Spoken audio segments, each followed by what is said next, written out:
What really happened with your host, Mike Rivero. You're listening to the Republic Broadcasting Network, where you'll find out what the Fukushima's going on. And aloha, America. Welcome to our show today. It is Wednesday, May 2nd, rather. Middle of the weekday, hump day, starting that long, slow glide down to Pauhana Friday. We have a lot of stuff to talk about today. The phone lines are open, 800-313-9443.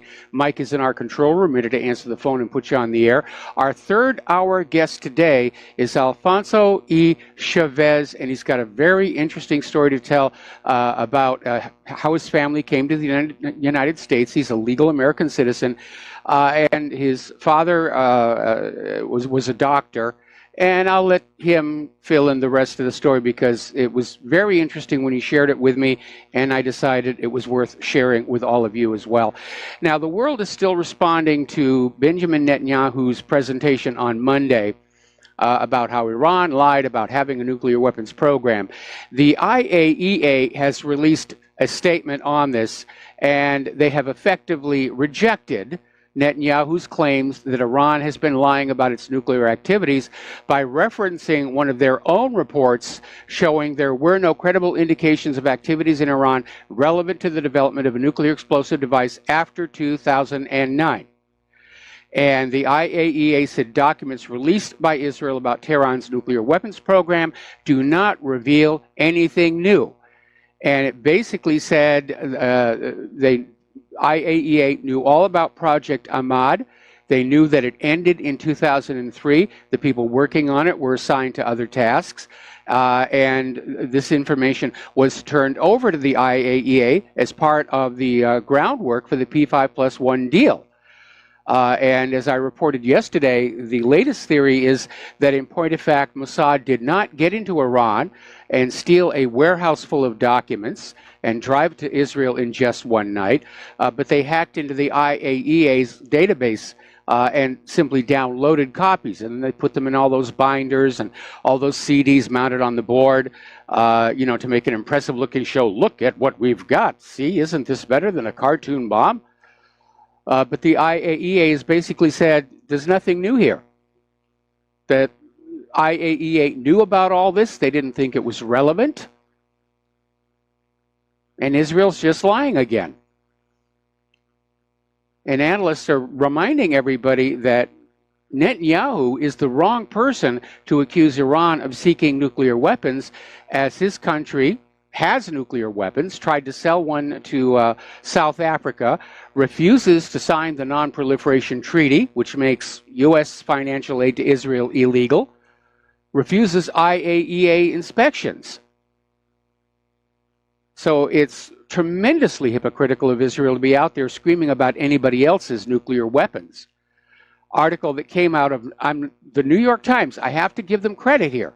Normally, they echo whatever the standing political agenda is, but they came on out and said, this is Benjamin Netanyahu's nuclear nothing burger. Going to have to come up with a new graphic for that one. And the New York Times is reporting, these materials were already widely known, and they covered this weapons program that was shut down in 2003, perhaps because Iran's leaders reckoned they were next on the American hit list after Saddam Hussein, and they did not want to get caught with their hand in the nuclear cookie jar. Or perhaps with Iraq disarmed by the United States, it no longer needed the program. But this presentation by Netanyahu is being exploited all over the place by the war hawks who are saying, we've got to get Iran, we've got to get Iran. I'm sure John McCain is back up there dancing around saying, bomb, bomb, bomb, bomb, bomb, Iran. But this information was already studied in a 2007 United States National Intelligence Estimate that began with the statement, we judge with high confidence that in the fall of 2003, Tehran halted its nuclear weapons program. So Netanyahu's just trying to stir up trouble again. And his presentation has triggered a Twitter storm. People are making fun of it. They're making fun of the outdated technology, wondering why Netanyahu hasn't heard of flash drives, which were invented in Israel and used one to have all the documents instead of shelves of binders and CDs. Well, the shelves of binders and CDs was a stage prop to make it look like they had a lot of information. If Netanyahu just held up a little tiny flash drive, nobody knows what's on it or how much is on it. A lot of people in Twitter were lamenting the poor IDF soldiers who had to paste those CDs to the wall and lug around the binders for the display. Looking at a photo of those CDs, to me, since I burn a lot of my own CDs, it doesn't even look like there's anything on them. I think they're blank. So another one joked, this is actually a former Jerusalem Post reporter, Ben Hartman joked, the Iranian regime has all of their old free America Online download discs and they're using them to build a nuclear weapon. So they're all making fun of Netanyahu now. And of course, Trump has just leapt on board this and said, see, this proves I was 100% right. And so Trump is going to get dragged down with Netanyahu as the world turns its back on this. We're going to do a shout out now to our on-air affiliates who are just now rejoining our network. We're talking about Netanyahu's nuclear duck presentation on Monday and the continuing war talk regarding Iran. And over in Israel, Defense Minister Avigdor Lieberman is warning Iran not to tangle with Israel. Now, again, you need to remember, Iran has not initiated a war of conquest against another country in 200 years. It's not their nature. And you contrast that with Israel or the United States, who can't seem to go 6 months without bombing somebody. So, again, it's a lot of tough talk coming out of Iran.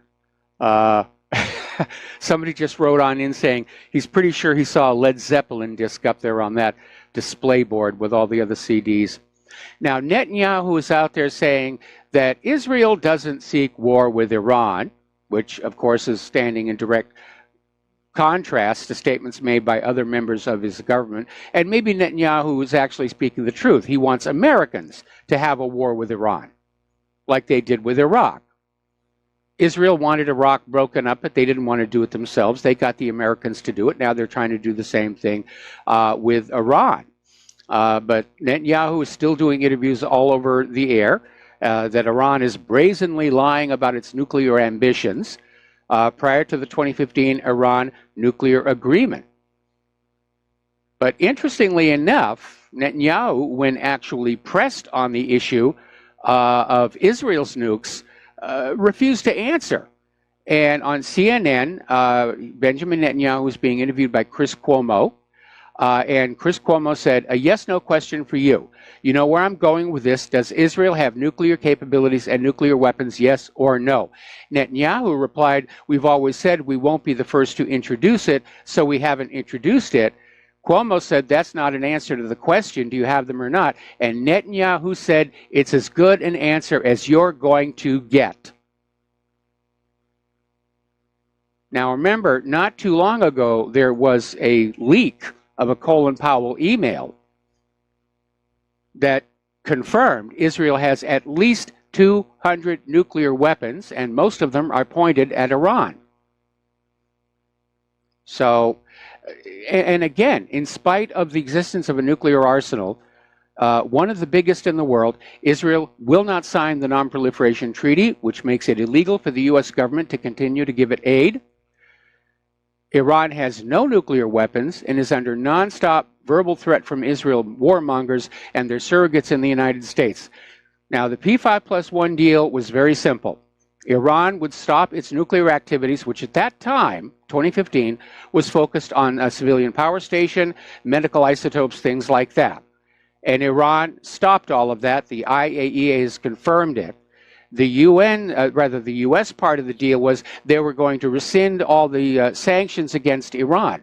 And the UN never kept that promise. They rescinded some of the sanctions, and then Congress promptly voted new sanctions onto Iran.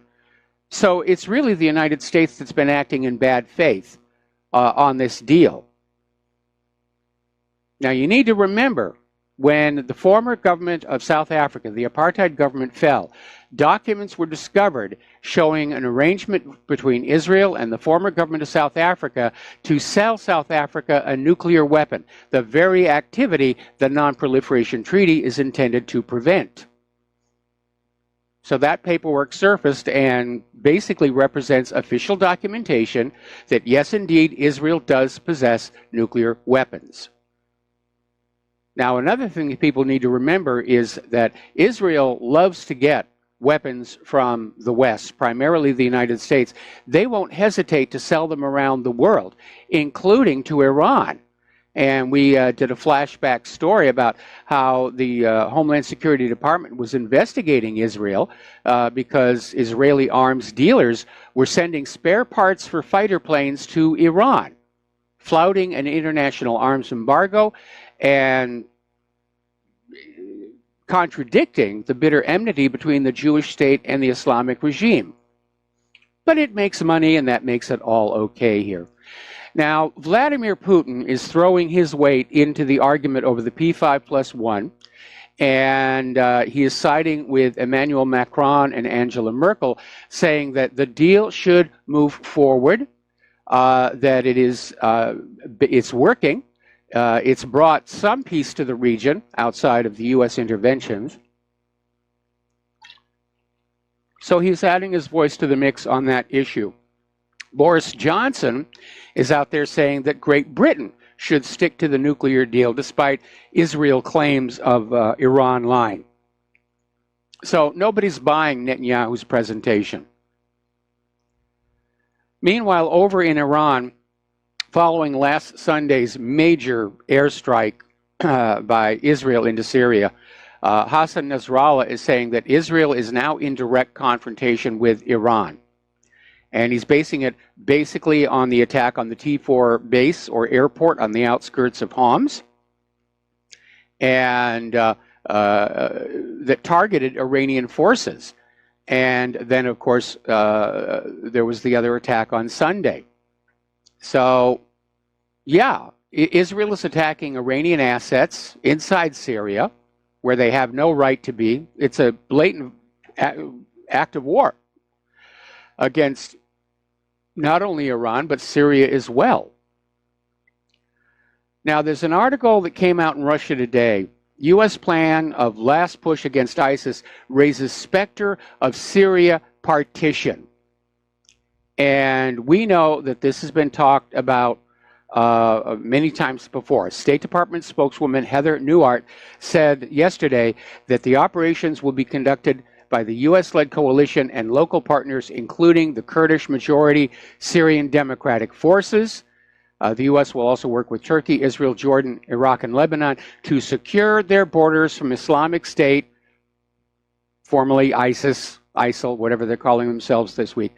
This is intriguing because the only remaining ISIS presence is near the Iraqi border, with a pocket south of Damascus, which is currently being cleared out by Syrian government forces. Well, we know that one of the plans for Syria all along has been to balkanize it, to break off a chunk of it for a new independent Kurdistan. And it looked like that plan was on at the beginning, then it looked like it was dropped, now it looks like it's back on again. So, meanwhile, more American and French military convoys are arriving in northern Syria to the town of Manbij, northeast of Aleppo province. And again, it's looking more and more like the U.S. is just going to go on and declare war on Syria. Now, originally, it was all about Assad. He's evil, he's bad, he's gassing his own people. Then they changed the story and said, well, we're really going in there as part of the war on terror to get ISIS and Al-Qaeda. And now ISIS and Al-Qaeda are all but gone. And so now it's back to Assad is gassing his people. He's a very evil person. We have a duty to protect those Syrian people by bombing the heck out of them. Apparently, U.S.-led fighter jets bombed the Syrian army positions in eastern Deir ez-Zor after the army's advances against the Washington-backed Syrian Democratic Forces in the province. So, yeah, U.S. warplanes are bombing Syrian government forces. That is an act of war. And apparently, another airstrike in the eastern Syrian province of Hasaka killed at least 23 civilians, including 10 children.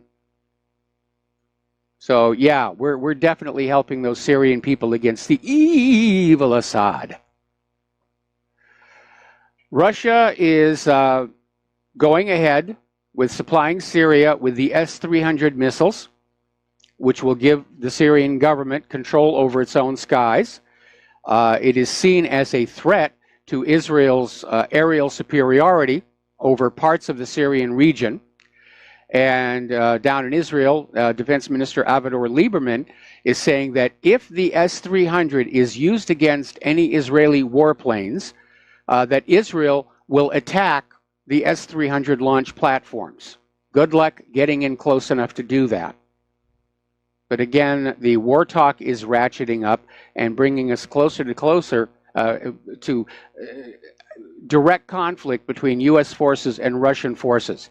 Now, Russian forces have already been killed in some of these attacks, and some Americans have also been killed. The Americans were embedded with ISIS, and that's the only reason the U.S. didn't make a big stink about it, was it would confirm what we already know, that ISIS was actually a tool of the U.S. to use against Bashar al-Assad.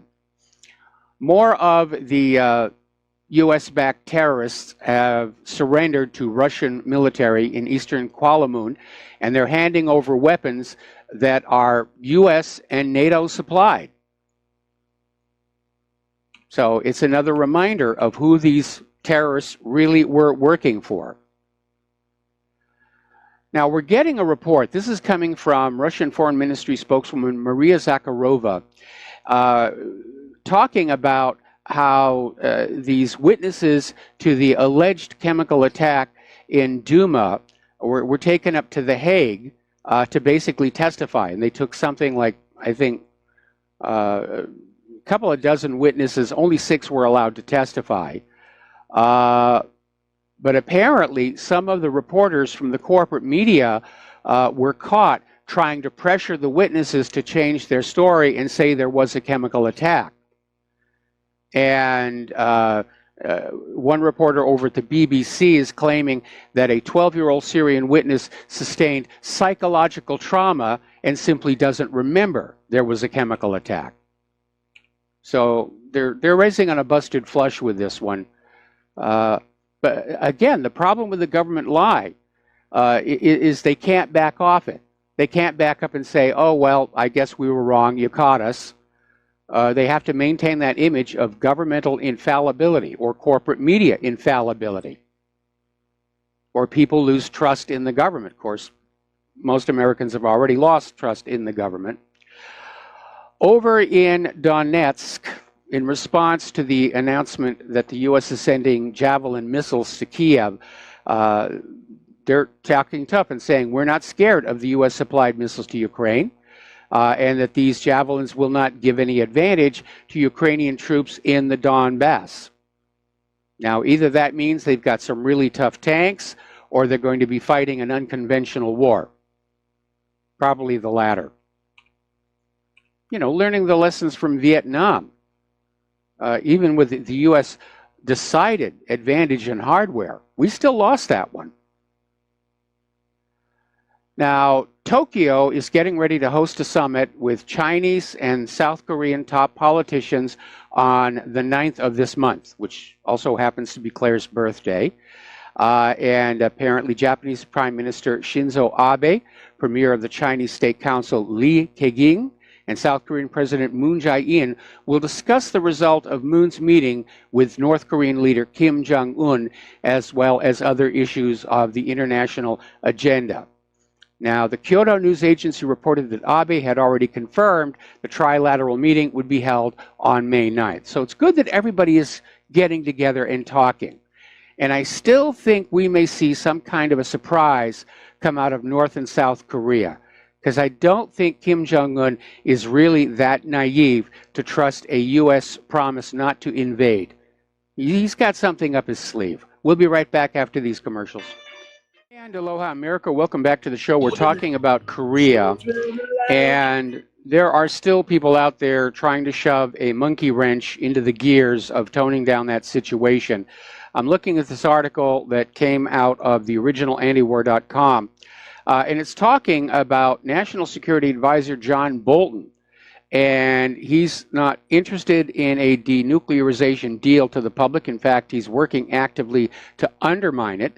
And according to this article, there is strong circumstantial evidence that he leaked intelligence to a Washington think tank sympathetic to his views in order to generate media questioning about the president's announced plan to reach an agreement with North Korea's leader.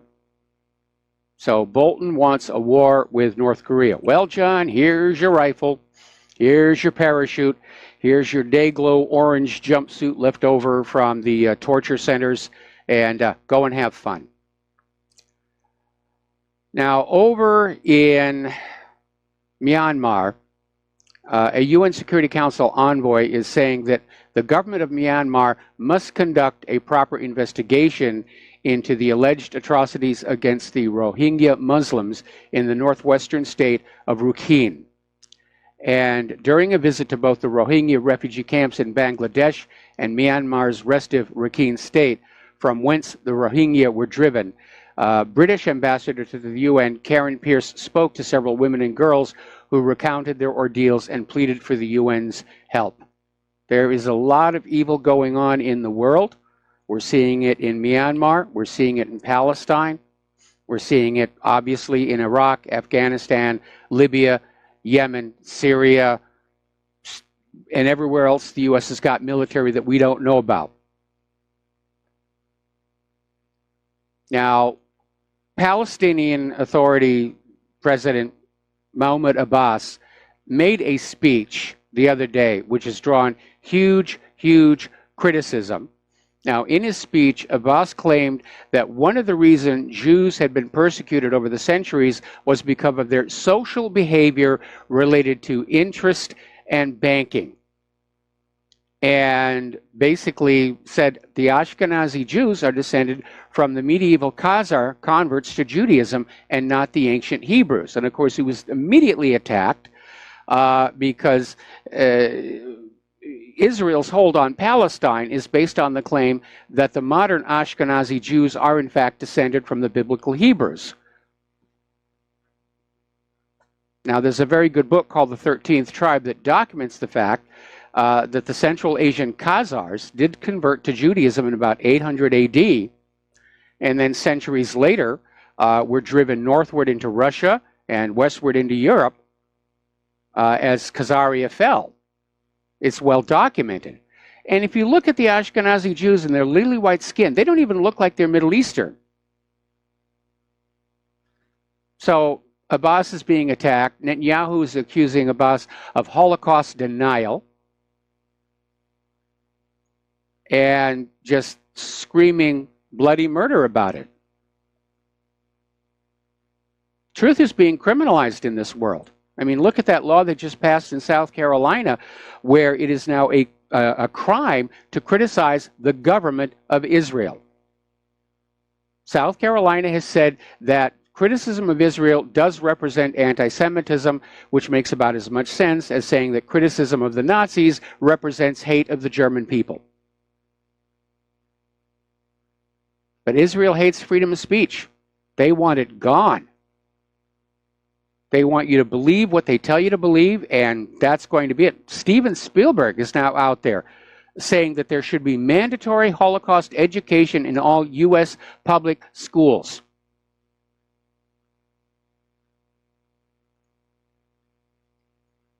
So they're really pushing this. They want to resell the hoax because they exploit it. Oh, remember the Holocaust, give us money. Oh, remember the terrible things the Nazis did before all of us were born, give us some weapons. There's apparently a new training program by Israeli police where they're teaching school children how to shoot Palestinians. And apparently this was caught at the Menashe Regional Council near Haifa, and it was brought to light when Palestinian citizens took photos of what was happening. And basically, it was students were given paintball guns to fire at cutouts of men and women wearing checkered keffiyeh headscarves that are associated with the Palestinians. In other words, the Israeli schools are desensitizing the school children psychologically to make them ready to kill Arabs, or to make it easier for them to kill Arabs. Now, can you imagine what would happen if somebody in the United States school system set up an exercise where school children were given paintball guns and told to fire at cutouts of, for example, black people or Hispanics? Can you imagine the outcry that would occur? Anyway, we'll be right back after these words from our sponsors. Aloha, America. Welcome back to our show here. We're going to take a phone call now from Dustin in New Jersey. Aloha, Dustin. Welcome to the show. What's on your mind? Yeah, Mike, I had a couple things to say, but I don't know if you heard Israeli jets have just entered, this was in the past half an hour, entered Lebanon. They were seen flying low over Beirut City. So I don't know where they're headed or where they're going. Well, isn't it amazing how they can just go into somebody's airspace, like them coming into your house, for no reason, they can just come into your house, it's amazing how we do the same thing. It's like, they don't believe in sovereignty. No, they don't. And Lebanon has shown tremendous restraint in not shooting these planes down. Of course, Lebanon is afraid that Israel is looking for an excuse to invade them yet again. But obviously, I would say that those Israeli planes are heading to basically launch a standoff attack into Syria, possibly against Damascus. And they're going to move fast on this because Netanyahu's little dog and pony show on Monday is falling apart very quickly. So if they're going to ratchet up the war, they got to do it right now. Hey, Mike, I know you mentioned they want the Litani River because Israel only has 23. They think 23 to 25 years left of water. That's it. Well, I mean, they waste a lot of it. They keep most of it for themselves. The Palestinians have very little water compared to the average Israeli.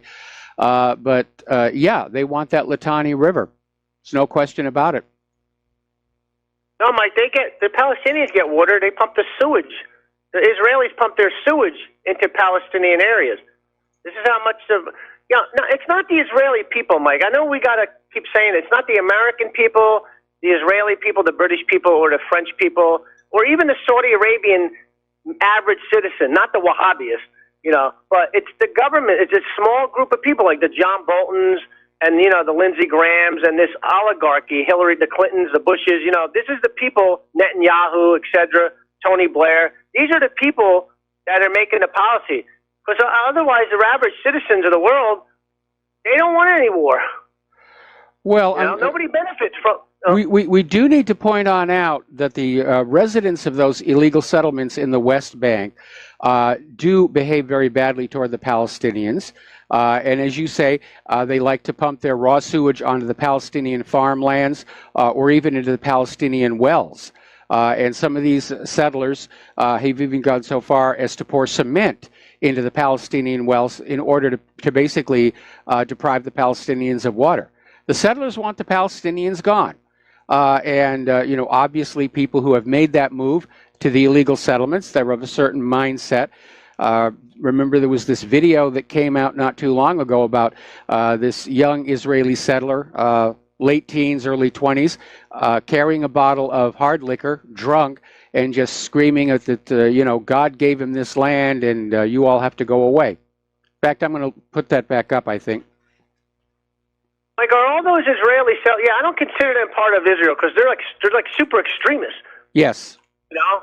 But I mean, are those people like worshippers of the Talmud? That's probably it, right? Like they're worshippers of the God's chosen one, right? The settlers, that live on the land, like to live, to take land that's not theirs. That's basically these are extremists. Yes. All cultures got them, unfortunately. But like I said, Mike, before, Putin, he's not going to let this crap go on forever. Going to come a time when he's going to have to smack the Israelis down, and it's up to the U.S. to decide if they want to get involved. And Britain and France will probably sit that one out. I would like to hope that they would sit it out, but I don't think so. As you were saying just a little while ago, policies being set by our leaders, and our leaders are not listening to us. They're listening to each other. They're listening to whoever writes them the biggest check. They're listening to Netanyahu, and it does seem like at this point a major war is now inevitable. And it's very frustrating and angering for me because I've spent the last third of my entire life trying to educate and lure the populace away from this enthusiasm for blood. And I know the ordinary American people, they're tired of war. We've been at war for 18 years. They're tired of the costs. They're tired of seeing their children come home in wheelchairs and metal coffins. They're tired of seeing the wartime economy, which is destroying, basically decaying our nation away in front of our eyes. But our government seems to think war is the best option right now to solve the problems they themselves made. Hey, Mike, I wanted to switch to Ukraine if I got any time left. Sure. Mike, I'm sure that the people of Donbass and the what was the other region? Donbass and Lugansk. Yeah, Donetsk and Lugansk. Yes. So yeah, I'm probably sure they'll be happy when they get those javelins because you know what happened last time? The Ukrainians either fled or they fled into Russia, the army and the Navy. 99% of the Navy went and left the rubber dinghy for the Poroshenko. But remember, they left behind all that NATO brand new equipment, like the jammers and all that? Yep. So I'm thinking the people of Donbass will thank NATO for the javelins and the U.S., right? I would think. Because, Mike, Putin and the Russians can be in, if they wanted, in France in 5 days, Mike. But they don't want to be there because there's nothing in France. There's nothing in Europe that they want. That's true. That's true. I remember when they were pushing this whole thing about, Russia's planning on invading Europe, and my response was, why would they? It's bankrupt. The place has been trashed by the open borders. Putin's got enough problems with Russia. He doesn't need to be taking either Europe or the United States problems onto his shoulders right now. Yeah, so that's funny. Like, I always heard that, like, Russia's going to invade us, or there's nothing here. What? Were they going to invade Chicago? Yeah, were they going to rebuild it? I remember when I was a kid, during the first Cold War, we were getting this in school. The Soviets are just waiting for a chance to come over here and take what we have. And I remember looking around that little ramshackle schoolhouse and saying, what do we have that's worth the trouble? And they'd come back and say, well, they want our new shiny cars. I said, isn't it cheaper to buy them and import them rather than try and invade? It's one of the reasons my teachers didn't like me so much. Well, Mike, realize, Ford sells more cars in China now? Yes. And so does GM. So that's the future. It's the Belt and the Road. Russia, China, and Iran, they stick to that. They have a sealed off land area. U.S. might control the seas per se. We don't know that because we haven't seen the, the hypersonic missiles or the anti-ship missiles and, the super cavitating torpedoes, how that would work out. We know how it would work out, but, they control a land bridge. Yes. That's why they got the Belt and the Road, and they have that whole railroad infrastructure all set up. They can just plaster the area with S-400s and Panzer S-1s and Tours. It'd be at the fortress. But that's the future, Mike. I mean, and I keep hearing people saying, like, make America great again. America doesn't exist as it is anymore. It's an empire. It's United States of Empire. And people need to realize that. It's not the country the founding fathers left us. No, it isn't. Totally different place, man. And Mike, I don't think we'll ever get it back. Trump's failed. I know people calling in still hoping out hope, but why is the caravan of people going over the border? What has Trump done? No tax cuts I've seen has helped anybody. Except the ultra-rich. What did he help? Yeah, but I'm saying, what has he done, though, that's fixed anything? Things are either the same or worse now, Mike. They're worse. They're worse. know? The wars are escalating. We're heading toward a global conflict, which very easily could go nuclear. And it does seem like the inmates are now in charge of the asylum, at least in Washington, D.C. But Mike, I want to leave one last thing before I get off. Remember when Gaddafi, Trump says he sold. This is what I remember about Trump. I voted for him, but I made a mistake. He said, remember when he sold Gaddafi some land, and then Trump said, I don't know if you remember, he said like he ripped them off or something like that. I remember that quote. Trump says like he gypped Gaddafi on a parcel of land, or that he sold Gaddafi. So this is the dude we're dealing with. I think we all been duped, Mike. I mean, that's what's coming down to, right? Yeah, we did not get the Donald Trump that we voted for, but I still think had Hillary won or succeeded in stealing the White House, we'd be a lot further into that global conflict. Two sides of the same coin, Mike, right? Two sides of the same coin. I do think Trump is an outsider, and that's why official Washington is still trying to get rid of him. My primary argument with Trump right now is he's coming across as a weak and ineffectual leader. He's too easily swayed by his advisors. He succumbs to flattery, and he waffles. He changes his mind back and forth. He doesn't have a firm grasp of what his positions and policies are, and that's why it's so easy for others to basically say, well, why don't you try and do this? Yeah, unfortunately, he's got his new oligarchy, Mike Bolton, Gina Haspel, Kushner, and Pompeo. That's one oligarchy for another. I don't know, Mike. It's like, well, he definitely put together a war cabinet. There's no question about it. Everybody that's surrounding him now, they all think war is a really good idea. And I think we ought to take a C-130 cargo plane, put them all inside, and send them over to the front lines and give them a taste of what war is really all about. Because from where they're sitting, it's like a giant Nintendo set. But we got to at least give them some slingshots to use, Mike. Maybe. I prefer slingshot with a marble. Paintball guns. All right, thanks a lot, Mike. Have a good show. All right, thanks an awful lot. Speaking of C-130s, they seem to be dropping out of the skies a lot these days. Apparently, a Puerto Rico Air National Guard plane crashed in Georgia earlier this day on a training mission. And over in Libya, they had another crash of a C-130, and they're trying to figure out what happened. All they really know is it suffered an explosion shortly after takeoff, which brought the aircraft down. So, more wonderful American-built military machinery. Israel has canceled the U.S.-based test of its Arrow 3 missile defense system until, quote, maximum readiness is ensured, end quote.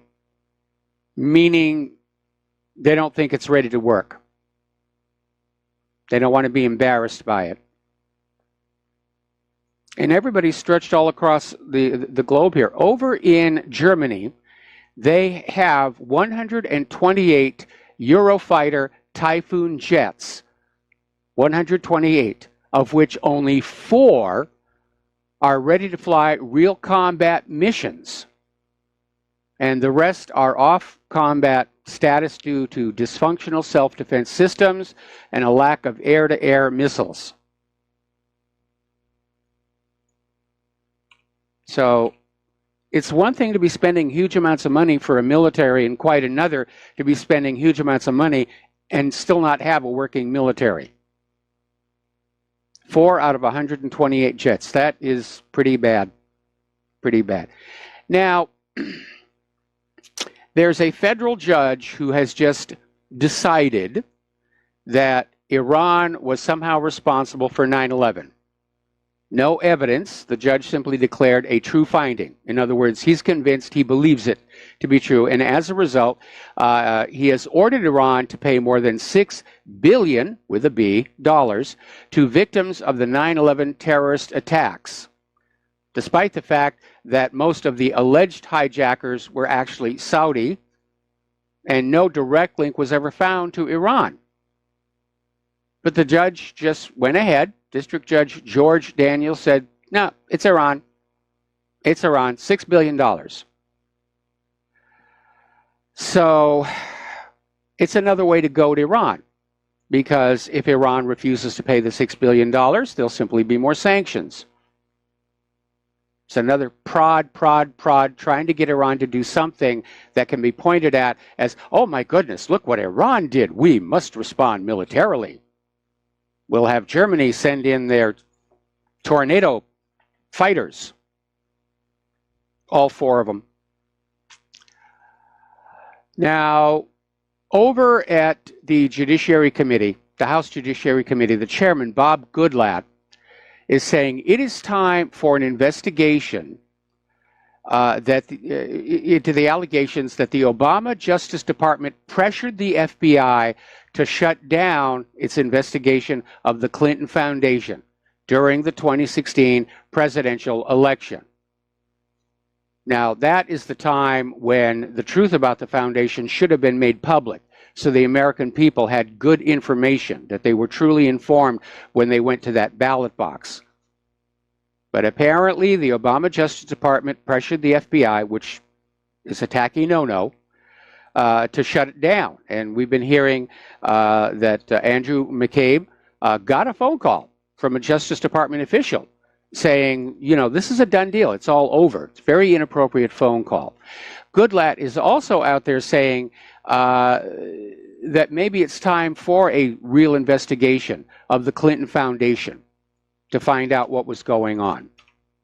And I applaud him for getting up there and saying it. I don't think it's going to happen, because I think everybody inside official Washington, all the power players, they're dirty.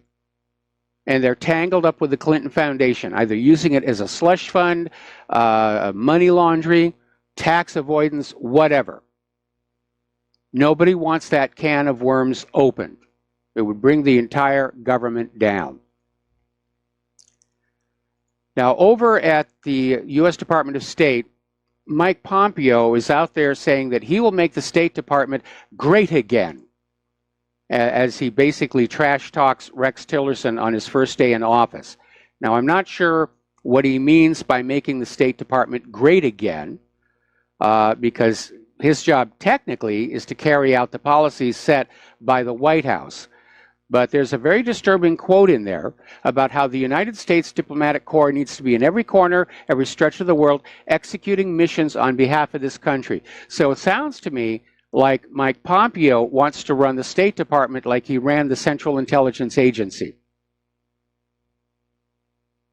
We saw what kind of trouble we got into with that back at that consulate in Benghazi.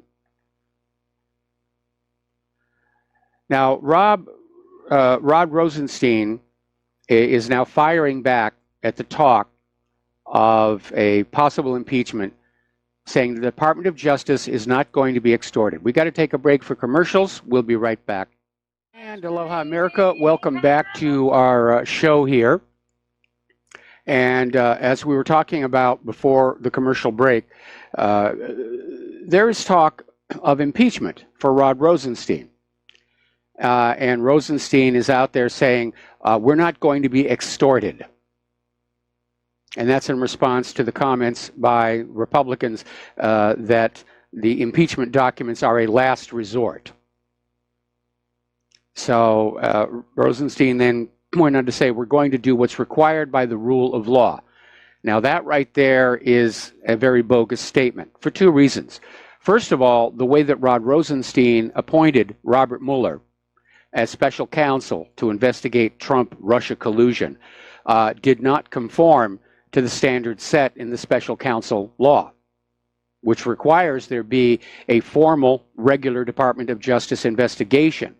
And when that investigation finds evidence of wrongdoing, then a special counsel gets appointed. Rod skipped that step. He simply said to Mueller, go on out and get Donald Trump.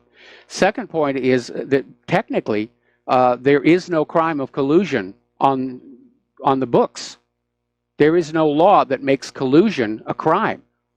And of course, we all know if you want to talk about collusion, let's get back to that Uranium One deal. Now, according to this article over here in MSN, Mueller is still mulling a Trump campaign collusion with Russians. They're talking about a possible subpoena for a 2 to 3 hour grilling. And Trump's advisors are saying this would not be a good idea. Mueller clearly wants to try and anger and provoke Trump into making a statement that would open him up to a possible perjury charge. And so there may be a long, dragged-out lawsuit over this issue. They're talking about 4 dozen questions that they want to ask Donald Trump. Now, again, Mueller's talking about a subpoena over the Russia case. They're still pushing this. And I think Mueller's plan is to try and drag this out until just before the midterms and try and use Trump-Russia collusion. They're trying to keep that alive. It's on life support right now. And they're going to use it to try and tarnish all of the GOP. Because if you look at it honestly, the Democrats don't have anything to campaign on. This is what they're campaigning on. Trump hate and Trump-Russia collusion. It's all they've got to play with. Everybody's looking at all the cities that are dominated by liberal Democrats and seeing what terrible condition that they're in. As we reported yesterday, polls are showing that millennials are dropping support for the Democratic Party. Everybody sees the liberals as tainted by all this nonsense about non-gendered restrooms and 47 different gender types and all this other nonsense. They're getting turned off by it all. Anyway, we're going to take a break for station identification. We got a caller waiting on the line when we come back after these few words. Aloha, America. Welcome back to our show, hour number 2. We're going to go to the phones here to Don in Iowa. Aloha, Don. Welcome to the show. What's on your mind? Yes, as far as Rosenstein, whatever his name is, Rosenstein, they stonewalled. The Department of Justice stonewalls, and it's been proven that when the Congress, these congressional committees, they have the right to get information. They say, give us the documents. They have to give it to them. But they just wait. Now, it's been proven that if they start talking about a subpoena and not just talking about it, but actually saying, okay, we're going to subpoena you tomorrow, then all of a sudden this stuff appears. So what they're doing is they're who's extorting whom in this deal? The DOJ is extorting the Congress. The Congress should just immediately type up the subpoenas and give it to them right away. I mean, that's the only way they get these documents. I absolutely agree with you. I just reposted a flashback article about how the State Department is saying it will take 75 years to properly compile all of the Clinton emails for investigators. I mean, that's utterly ridiculous, of course. It's a lie. I mean, the congressmen are the ones that are just, what's the word? They're cowards, I guess. I mean, I don't know what they're afraid of exactly, but what do they have to lose by just subpoena? They have subpoena power. Why don't they have to lose by, telling these guys, showing these guys who's boss? They have nothing to lose. Well, technically, it would be seen as a violation of the separation of powers doctrine. Again, I think the real issue is that there are a lot of people, not just in the Department of State, but in Congress itself, who really don't want any of this stuff to come on out. There are a few people who are trying to get at it, but they're facing an uphill battle. Right. It's the guy, Mueller, another guy, nobody knows how to pronounce his name. It's Mueller, but everybody calls him Mueller. But when he first hit the scene here, and they were saying what they were trying to do is get Trump's base. They were trying to make Mueller look good to Trump's base, and they said they kept. I saw this on a lot of different blogs and stuff. They said people were saying, "Oh, how can you say he's a bad guy? He won such and such medals in Vietnam." Well, a lot of guys won medals in Vietnam, and they're in prison right now for murder, rape, and stuff like that. This guy that they just nabbed for Golden State Killer, the East Area Rapist, Golden State Killer, original Night Stopper, he was also a guy that won medals in Vietnam. It has nothing to do with what you're doing right now. Yeah, no, I get what you're saying there. Anyway, the whole system is irretrievably corrupt. And I have, for almost a quarter of a century now, been waiting for people inside the government to stand up and say, we're going in the wrong direction. We need to make some changes. If it hasn't happened by now, it's not going to happen. I think the truly decent, just people have literally been driven out of the government. Because once a government starts to go corrupt, it goes all the way corrupt. And I think that's where we are right now. And I think everybody in D.C. is afraid of the truth coming out about the Clinton Foundation. They're afraid of the truth coming out about what Hillary was really doing with her email server. And if she was running an espionage operation inside the Department of State, there are people inside the Department of State who are going to get caught up in that as well. And that's probably the reason the State Department is saying 75 years you have to wait to get the emails until after they're all retired and dead and gone. Because that tends to happen with the really big scandals. They just say, we're going to release all the documentation somewhere down the road, like with the Kennedy assassination, except they're still keeping some of that secret as well.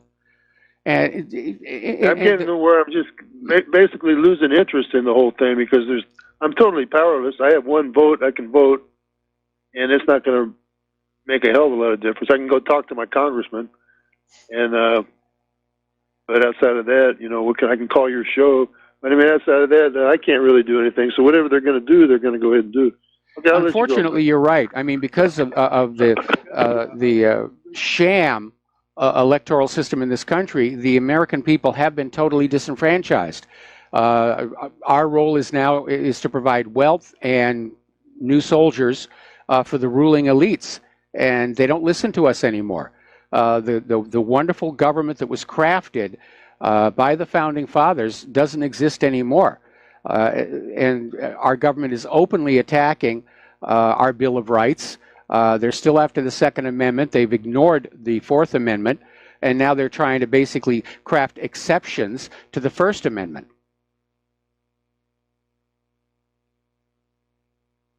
Okay, Don, are you there? I guess we lost Don. We're going to do a shout out now to our on-air affiliates who are just now rejoining the network.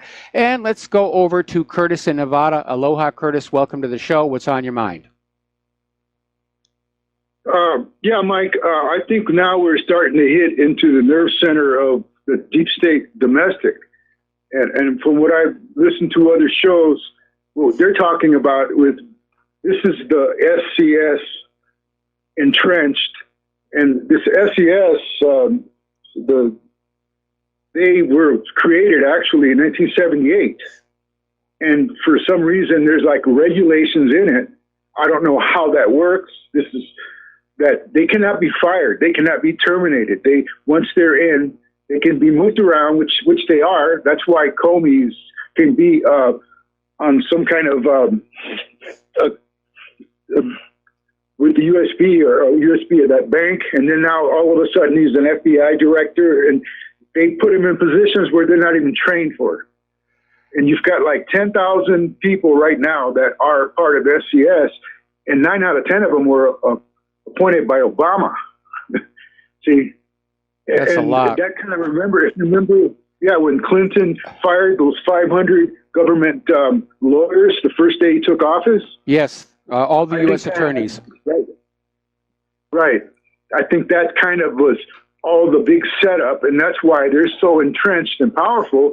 And these guys like Comey, they all feel like they're bulletproof. You know, that's why Trump is he can't just come out and say, okay, you're fired, let's do this. He can't do that. You got an entrenched system that's been there for so long. They're not worried about Trump or anybody else. Well, I'm afraid you're right. You know, whether you call it SES or simply bureaucratic resistance, and even John F. Kennedy had to deal with that when he was president, when he tried to implement his executive order to change the CIA. And the bureaucracy simply sat there and said, no, not today. Yeah, well, see, that's the thing that I don't understand is how can it be that a president cannot, but the regulations are that you can't fire these people. I think it was that Roar guy that they just moved him around. Yes. He's part of that. He's in SES. I mean, how can that be? Why can't, where is it that you can actually write this kind of legislation that can make you bulletproof? I don't understand that, but that's what we're up against. Well, sometimes it's embedded in the unions. Government workers have their own unions. We have the same problem here in Hawaii. It's very hard to get a government job, but once you've got it, it's almost impossible to get fired. You have to really mess up to be fired. And yes, you'll get moved around a lot, and that's where the Peter principle kicks in, where everybody gets promoted to their level of incompetence. And that's why things don't work so well, like our light rail system. Yeah, all these guys that are involved in this are SCS, and the SCS is just the domestic version of the deep state. And you got like Serco, another company that was formed. They act like bagmen and enforcers for the crown. And this is all corporate stuff where they're involved with overseeing of contracts, major contracts. Everything's entwined, Mike. It's like, this is all infrastructures within infrastructures. And that's what the deep state is. Well, the deep state spreads beyond SES. It's not just SES. I mean, it's the Clintons, it's their enablers, the people back in Arkansas, it's the people who were running the email server. They're all part of that inner system that enriches itself and protects itself. And SES is a big part of the problem, but it's not the entirety of it. Right, yeah.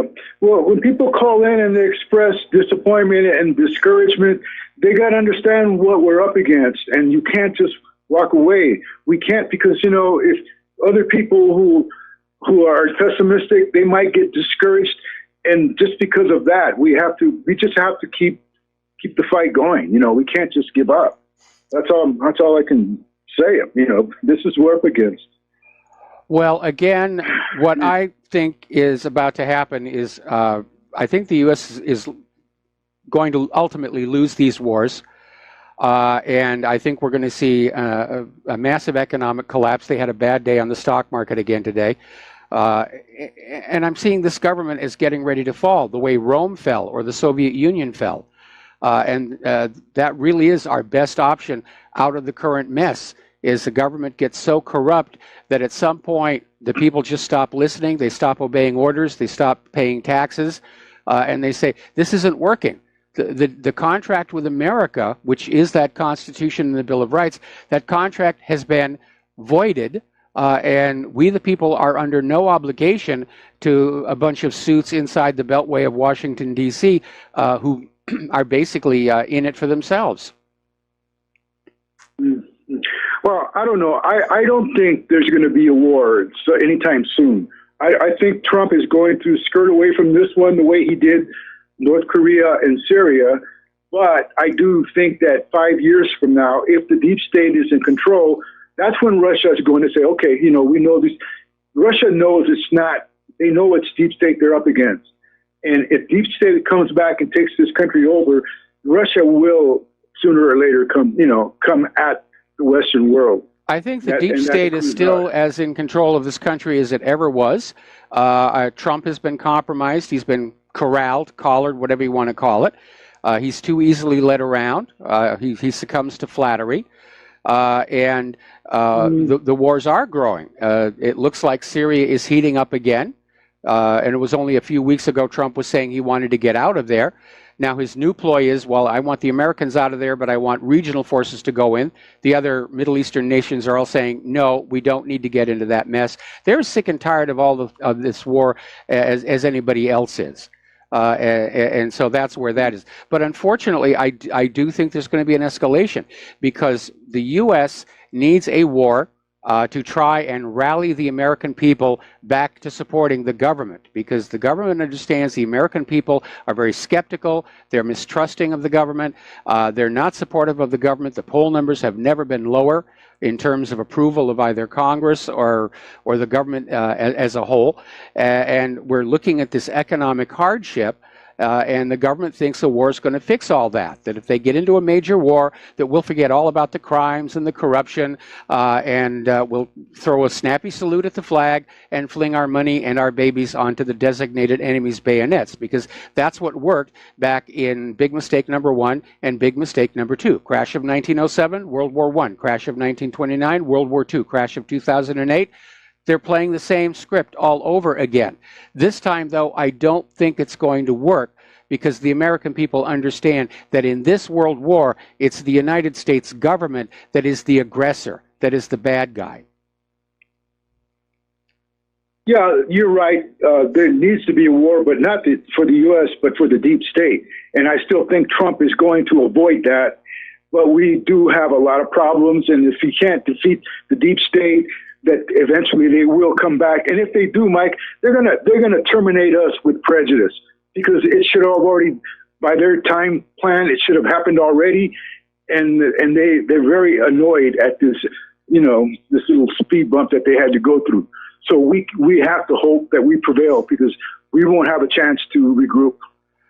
I agree with you that we're down to the wire on this one, not because that we're going to be rounded up and executed, but because if they do get into this war and it goes nuclear, there's not going to be a whole heck of a lot left. And unfortunately, I disagree with you about Trump. He's totally on board the war agenda. Look how quickly he seized on Netanyahu's little presentation to declare that he was 100% right about Iran. And look how quickly he turned around on getting out of Syria. So I'm afraid that Trump is an illustration. No matter who we vote for, we get more taxes and more wars. And that's the reality. Anyway, Curtis, thank you for the phone call. I'm going to let you go. I got other callers waiting on the line. Laura in Michigan, aloha. Welcome to the show. What's on your mind? Hi, Mike. Hi. How can you talk against Israel? Those poor people over there, they can't even afford matzah for their elderly Holocaust survivors. They can't afford matzah. Have to have commercials on TV, Yeah, I'm seeing that. There's been a lot of stinks over the years about all these charities that are collecting food for Holocaust survivors and stuff. They rake in millions of dollars, and those few remaining actual survivors of the German slave labor camps aren't getting anything from it. It's just another scam. Right, for sure. Then I wanted to talk about Trump. I know everybody's frustrated. I think here's what we need to do. Here's my plan. People need to get to his rallies, and instead of chanting Nobel, which only feeds into his ego, start chanting no wars for Israel. If we could get the whole crowd, maybe he would listen then. And I thought, everybody chant no wars for Israel. Maybe he'd get the idea, because he's not listening to us. We have to figure out a way to make him listen. Well, I imagine that at his rallies, that they're basically inviting people they know are supportive of Donald Trump, and that Trump is still playing the game that we saw, Hillary do back in 2016, where people are screened coming into the rallies so that there is no embarrassing comments being made. I think Trump pretty much knows the American people are fed up with war. Last rally and got free email tickets. Nobody asked you if you're a supporter or what. I think you can get in there. If you can, that would be fine. It is amazing that Trump still seems to have so many diehard supporters when he has been such a disappointment. But I think that Trump is already well aware that the American people are tired of war in general, and they're very tired of wars on behalf of Israel. But Trump is owned. Sheldon Adelson bought him, and he has a family relationship with Netanyahu as well, on top of that. So, yeah, Trump, unfortunately, is a disappointment. I still think it would have been worse had Hillary won. Then there would be rounding ups and detention camps for the independent media. But we wouldn't want Jezebel in, definitely. But the problem is the little horn, which is Israel in the Bible. I know you don't like the Bible. Israel has led us to be the beast system because we follow the little horn. And they have turned our country around into a parasitical oligarchy. Yeah. And so they've got so much money they can buy people, buy churches, buy groups, you know. It's just hard for us to fight. The only thing I could think of was people chant "No wars for Israel" at the next rally. And maybe we could get this out on all the radio stations. We get some people doing that. Anyway, that's my idea. I'm just trying to think of a solution. Okay, well, I think given the long shot of getting to one of these rallies, I think it would be more profitable, if you will, if we just talk to each other in everyday life and just say, why are we fighting all these wars that benefit Israel? And of course, you're going to be called an anti-Semite and a Jew hater and everything else, but it is a legitimate question. Why are we still having all these wars after 18 years? Why is the U.S. and Israel always the aggressor? And why are we being lied to so much about all this stuff? Anyway, Laura, I need to let you go. We got to take a break for commercials, and we'll be back after these words from our sponsors. And aloha, America. Welcome back to our show. We're going to go right back to the phones here. Errol in the Netherlands, thank you for waiting so patiently. What is on your mind today? On my mind is a very simple thing, as a fact, a judicial standpoint. Benjamin Netanyahu made a, well, how do you call it? A show. Yes. To show, yeah, he made a show to show how dangerous it is that Iran has nuclear weapons, while Israel has nuclear weapons. So, from a judicial standpoint, when you look at it, Iran is a member of the NPT, the Non-Proliferation Treaty. Yes. Israel is not. Israel is not. So, the bogus, I call it bogus, excrement bogus, that Benjamin Netanyahu makes on Iran, because Israel is not a member of the Non-Proliferation Treaty. Iran is so. Who is who? Who is the dumbest thing? Yeah? When you speak about irony, how dumb can you be? Well, it is. You can read it on the internet. You can read it on Wikipedia. Israel is not in a non-proliferation treaty, while Iran is. So yes. They make claims. It's unbelievable. And that's just what I wanted to say. They try to trick the world, but they failed. This time, they failed so massively. Hey, and CDs, compact discs. Come on, man. We are now on USB. Hey, thank you for taking my call, Mike. All right, well, thank you very much for your information. And, the best of Claire. I certainly will. She's doing a lot better. Unfortunately, talking about irony, I'm now the one who's messed up his back, so I'm having some trouble moving around here today. There is one other thing to remember, and that is that CD-ROMs, CDRs, don't last forever. And so the idea that Israel went into Iran, found this warehouse, and found a bunch of CDs with usable information on them is remote. All of this information goes back before 2003, and most of these CDR blank disks, they only hold data for about maybe 5 years. Now, obviously, the Aiea has servers with regular hard drives that are going to hold the data a lot longer than that. Again, it was all for show. That shelf full of binders and all the CDs glued to that board, that's show business. All right, we're going to take another phone call. Mike in Chicago, and I may have to take you through the next commercial break. What's on your mind? Well, nothing much. I understand that the Federal Reserve had left interest rates zero today. I guess the market was expecting that, but I understood that we have full employment, and you would think with inflation, I believe, is at 2% according to their core inflation, which excludes fuel and food out of it, that they would, I don't know what they're waiting for. And then I was looking at a job board today. We were talking about jobs of full employment. I was looking at some of these jobs on a job board, and I'm looking at home health care, medical delivery driver, school bus driver, assembly worker, workplace clothes delivery, warehouse associate, warehouse workers. I mean, what kind of jobs are these? I mean, is this going to pay a mortgage?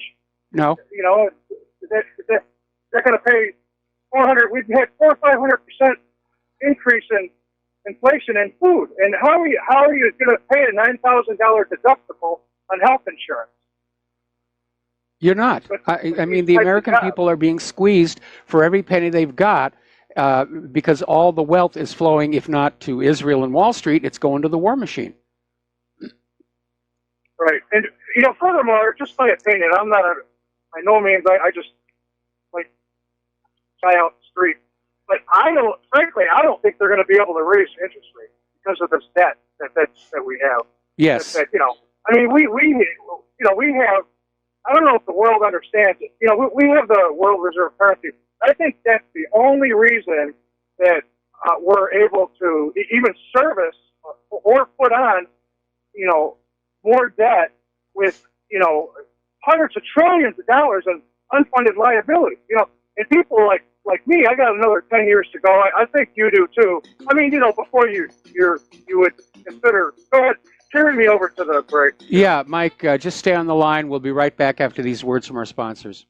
Aloha, America. Welcome back to our show. We're talking with Mike in Chicago about the Fed and interest rates. And I think one of the reasons that interest rates are not being pushed up, besides the fact that it makes all existing debt that much more costly, is that Wall Street and the stock market are being held up by inexpensive money.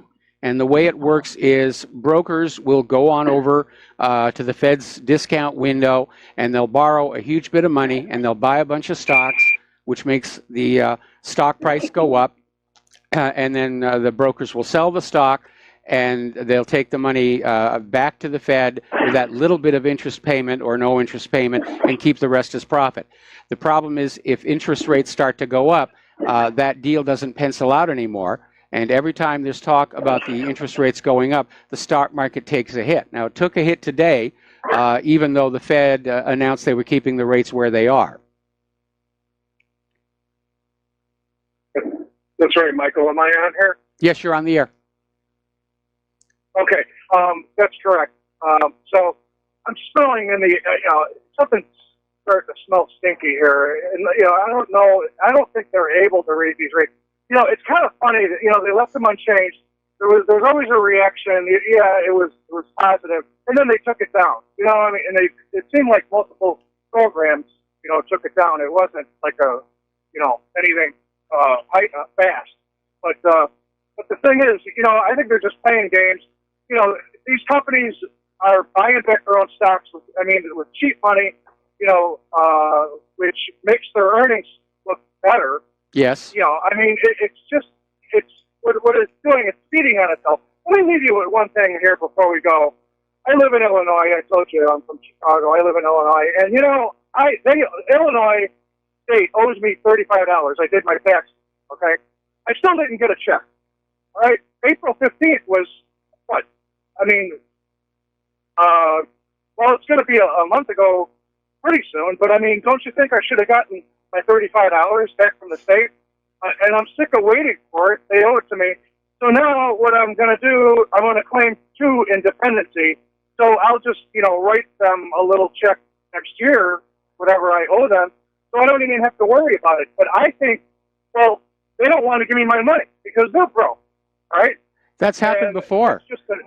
That's happened before, even with the federal government, where people paid their taxes on time, and the government said we're not going to be able to issue the refund checks until much, much later in the year. They just didn't have it. I mean, everything about our economic system right now is a fraud. Wall Street is being rigged. As you pointed out, the interest rate calculation ignores food and fuel, which is where inflation shows up first. We all know that the employment numbers are a joke because people who have been unable to find jobs for longer than a few months are placed in a separate category, so they're not counted as jobless. And it's all cookbooks. And lies and fraud, and it's all being held together with spit and baling wire. And I think if the Fed were to raise interest rates at this point, the whole system would come apart. Oh, absolutely. And the thing is that you didn't mention is the participation. If you look at the labor participation rate, I mean, you're talking. I think it's 150 million people. I mean, that's a lot of that's not even counted. And part-time jobs are counted as full-time jobs, right? Yes. And now people have to have three part-time jobs in order to pay these bills that I just talked about. Just to pay for basic necessities, and all these numbers that are looking grandiose. Like everything's okay, everything's great. You know what I mean? The economy's doing great. Everything. We're producing nothing but debt, IOUs and debt, and it's starting to get scary. I'll tell you what. It's been scary for a long time. It's been scary for a long time. And the message that we keep getting from corporate media and the federal government is the stock market is high, the economy is doing fine. If you're hungry or homeless, it's got to be your own fault.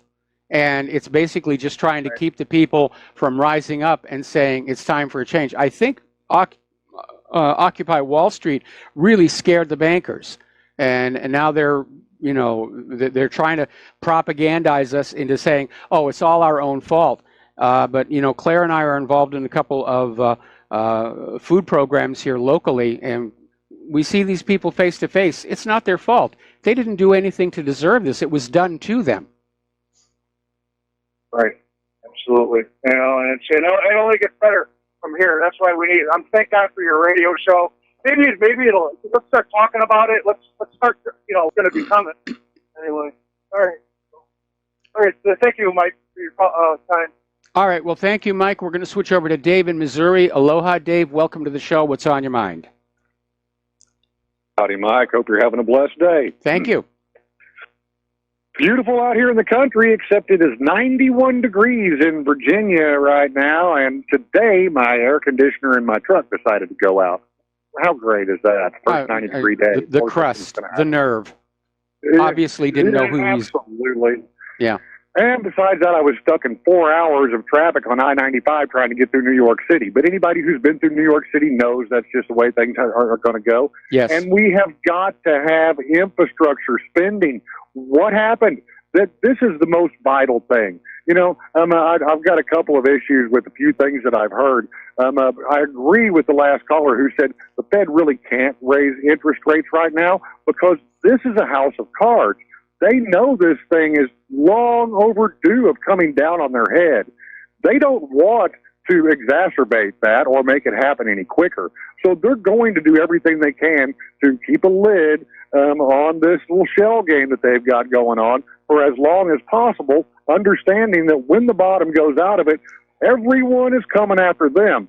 And, you said yesterday, I think it was yesterday, Goldman Sachs hit with another $110 billion or something, and nobody's going to jail, Mike. So, we don't have, and here's the really interesting thing to me. I travel the country all the time. I meet people from every state in the union. I've been through 20 states so far this week, and it's only Wednesday. Yep. we have some of the best-hearted people in the world. Americans are great people. It's a melting pot of every race. And, you know, if you smile at them, if you treat them like a human being, like you'd like to be treated, in almost every case, they respond in kind. So, yeah, there's some real jerks out there. But for the most part, the American people are just hearts of gold, overworked, lied to, run through the mill, lined up for slaughter, or, you know, like cows running off a cliff. Sure, but beautiful people contrasted by the most evil, tyrannical, demonic system. And so this is really what I called to tell you. Mike, I got word from inside, man. Nothing is going to happen. Their plot to isolate Trump to the point that he was afraid to come after them has worked. It just blows my mind that they're able to get by with that. You know, say, oh, I mean, it's like you get caught speeding and you say, no, sir, you were speeding for chasing me at 75 miles an hour. I want to make a citizen's arrest. That's what the Democrats do, and it works because all of the media is on their side. So this last year and a half of roasting Trump over absolute frivolous lies, frivolous because it was lies, not frivolous because of the charge. The charge the Democrats are guilty of. Very heinous, traitorous criminal actions, and they're going to skate because they put the shoe on the other foot, and the American people who just tune into CNN or whatever because they're more interested in getting back to the football game, they just buy the propaganda, Mike. Nothing is going to happen to Hillary or Obama or any of these treacherous criminals, and I just hate to see this plot work. It blows my mind. Well, I agree with almost everything you said, except for the fact that more and more of the American people aren't tuning into CNN. You should see their ratings. They're coming on over to the independent media, and they're understanding that there is a serious problem surrounding the Clintons. But I agree, nothing's going to happen. And the reason I think that, again, everybody in power in Washington was tangled up with the Clinton Foundation, and everybody's afraid of, you know, it's more than blackmail. It's if it comes apart, everybody's going to get splashed. And if I'm correct about what Hillary was doing with that email server, that's a scandal that could bring the entire government down. So, you know, it's nice to see Goodblatt trying to kick up some investigations, but he is fighting against an entrenched bureaucracy that wants to hang on to their jobs and their positions and their wealth because they're all able to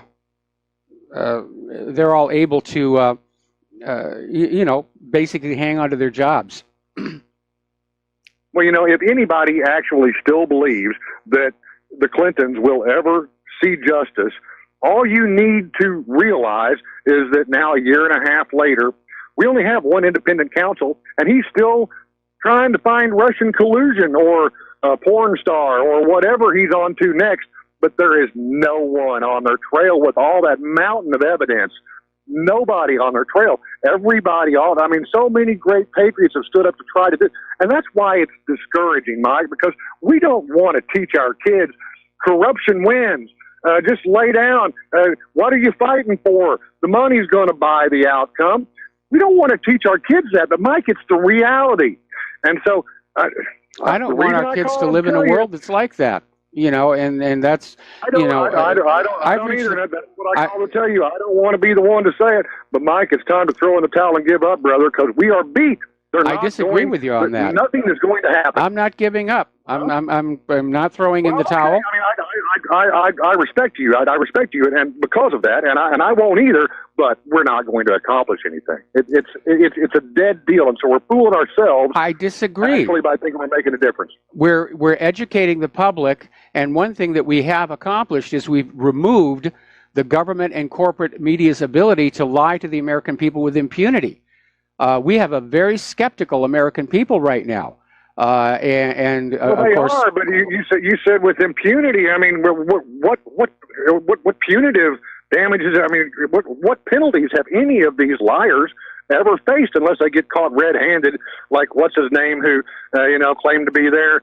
They were shooting overhead or whatever. I forget that NBC dude. He might have lost his job for 30 minutes or whatever. But the criminals skate in this country. There is no penalty. Otherwise, we would see all of Wall Street behind bars, and Hillary would have been swinging 2 decades ago. But it's just not going to happen. And so, yes, I salute you for doing what you do. But, the reality is, and I hate to be the one to say it, I'm a fighter. I just don't. Walmart parking lot's full. People are poor. How am I supposed to believe we're ever going to achieve an economic revolution in this country that benefits the working people when everybody's carrying their money to buy made in China from these billionaires who purchased your politics and turned them all against you? It just blows my mind.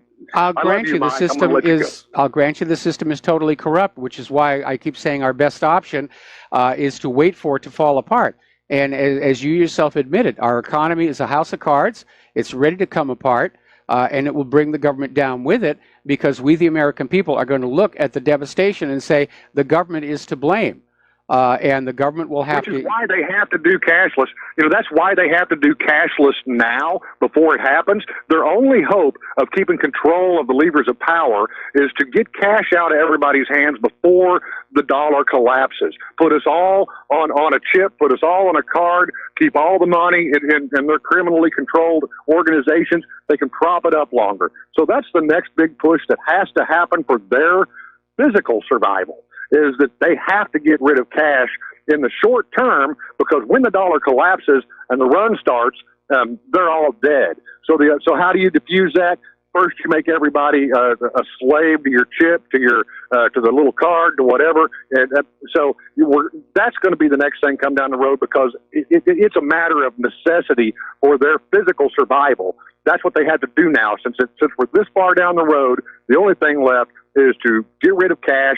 Then whatever happens, it can be manipulated. The news is always manipulated, but they've got to get the cash out of people's pockets, because when that cash becomes useless, they're all going to swing. And so the only way to do anything about that is to get rid of cash. So that's really the fight that's coming soon that I see.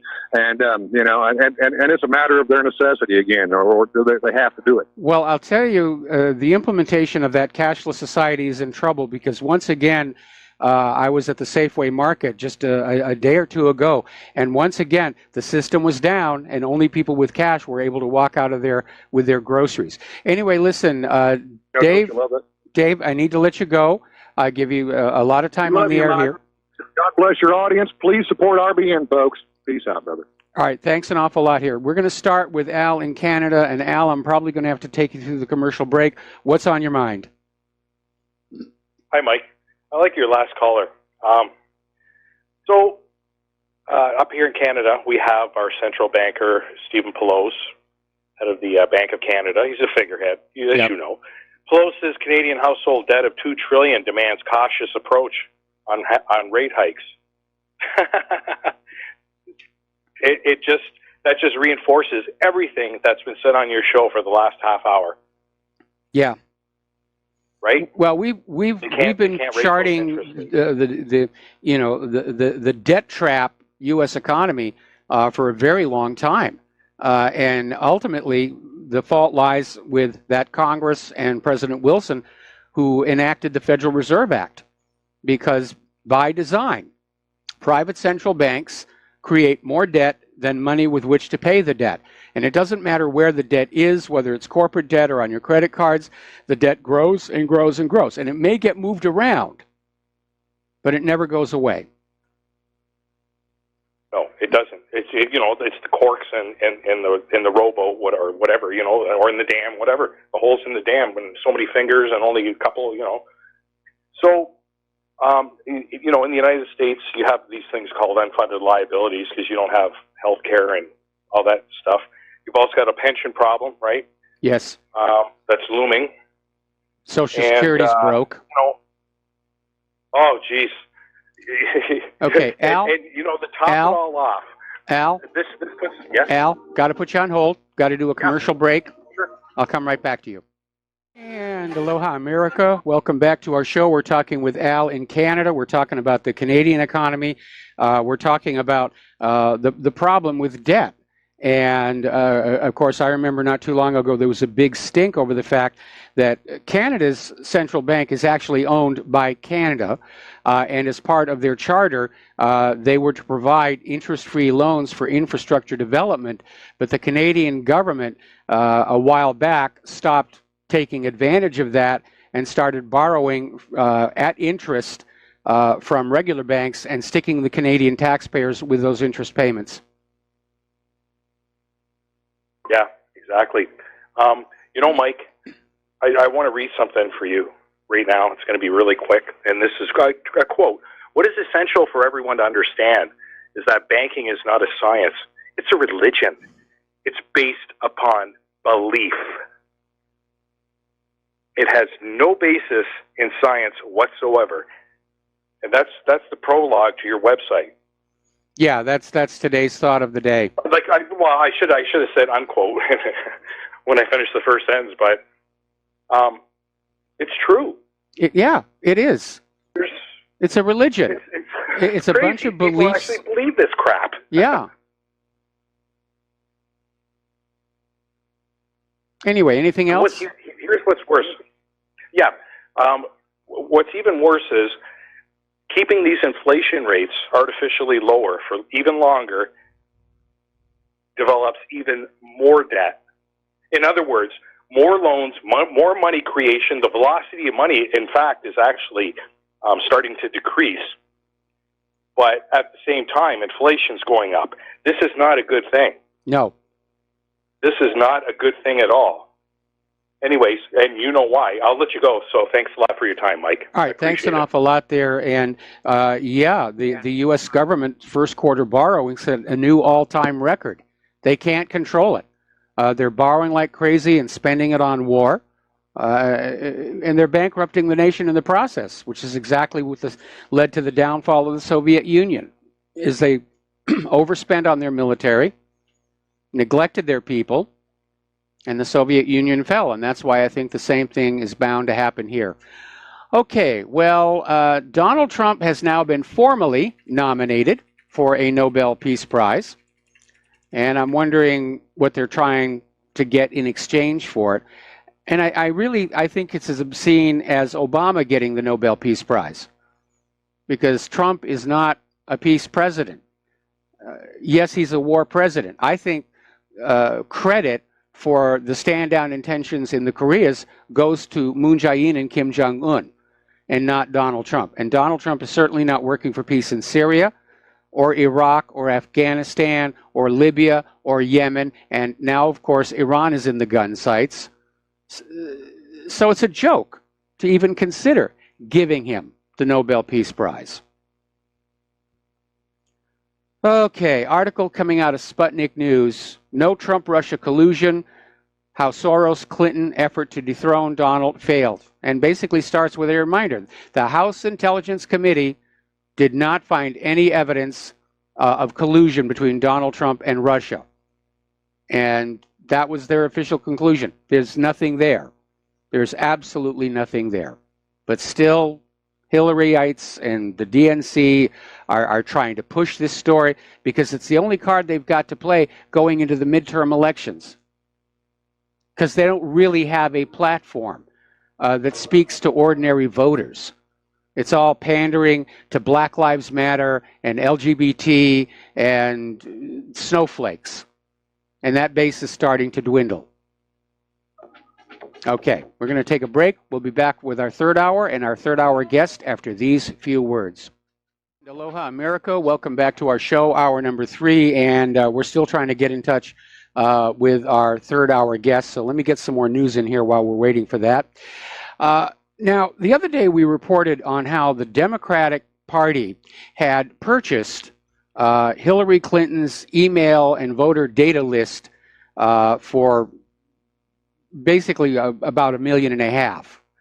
And now the Democrats are saying that Hillary really ought to donate that money back to the Democratic Party. She should just make it a gift for its use. The DNC has been left broke by the last, well, Hillary's campaign and Obama's second campaign.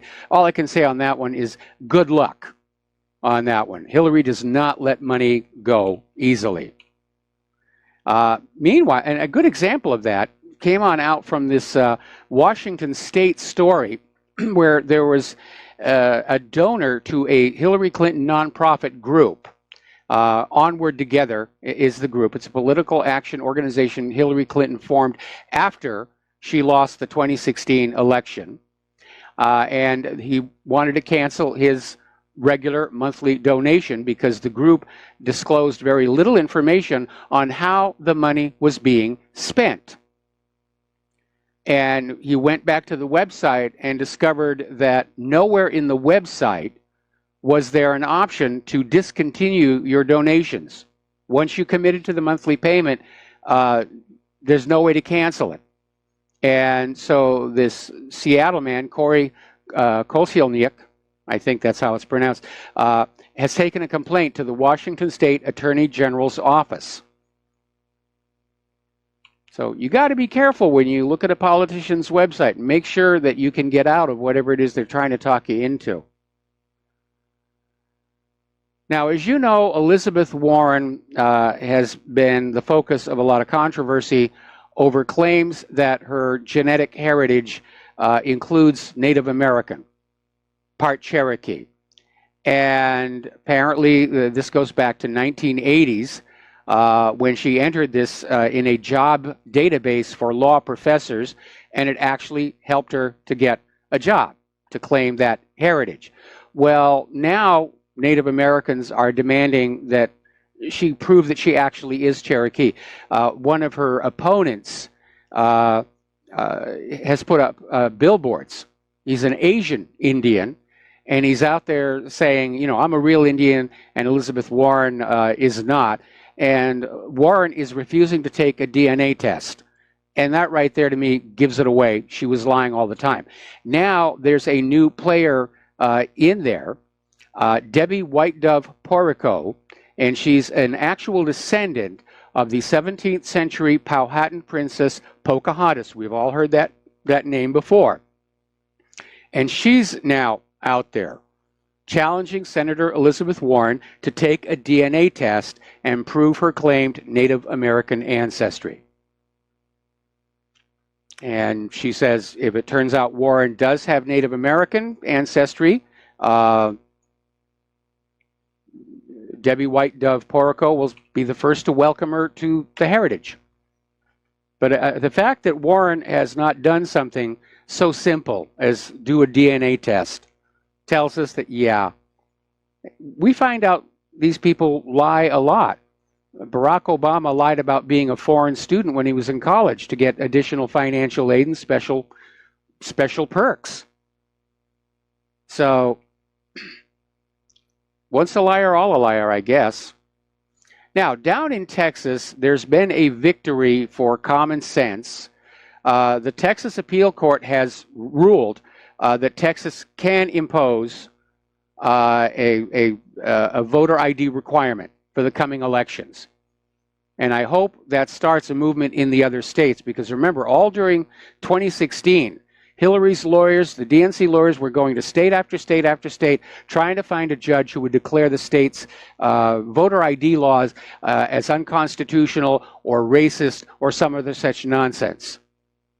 And we know that millions of illegal immigrants voted in the 2016 elections, and unless there is a voter ID requirement, they will vote again in the November elections.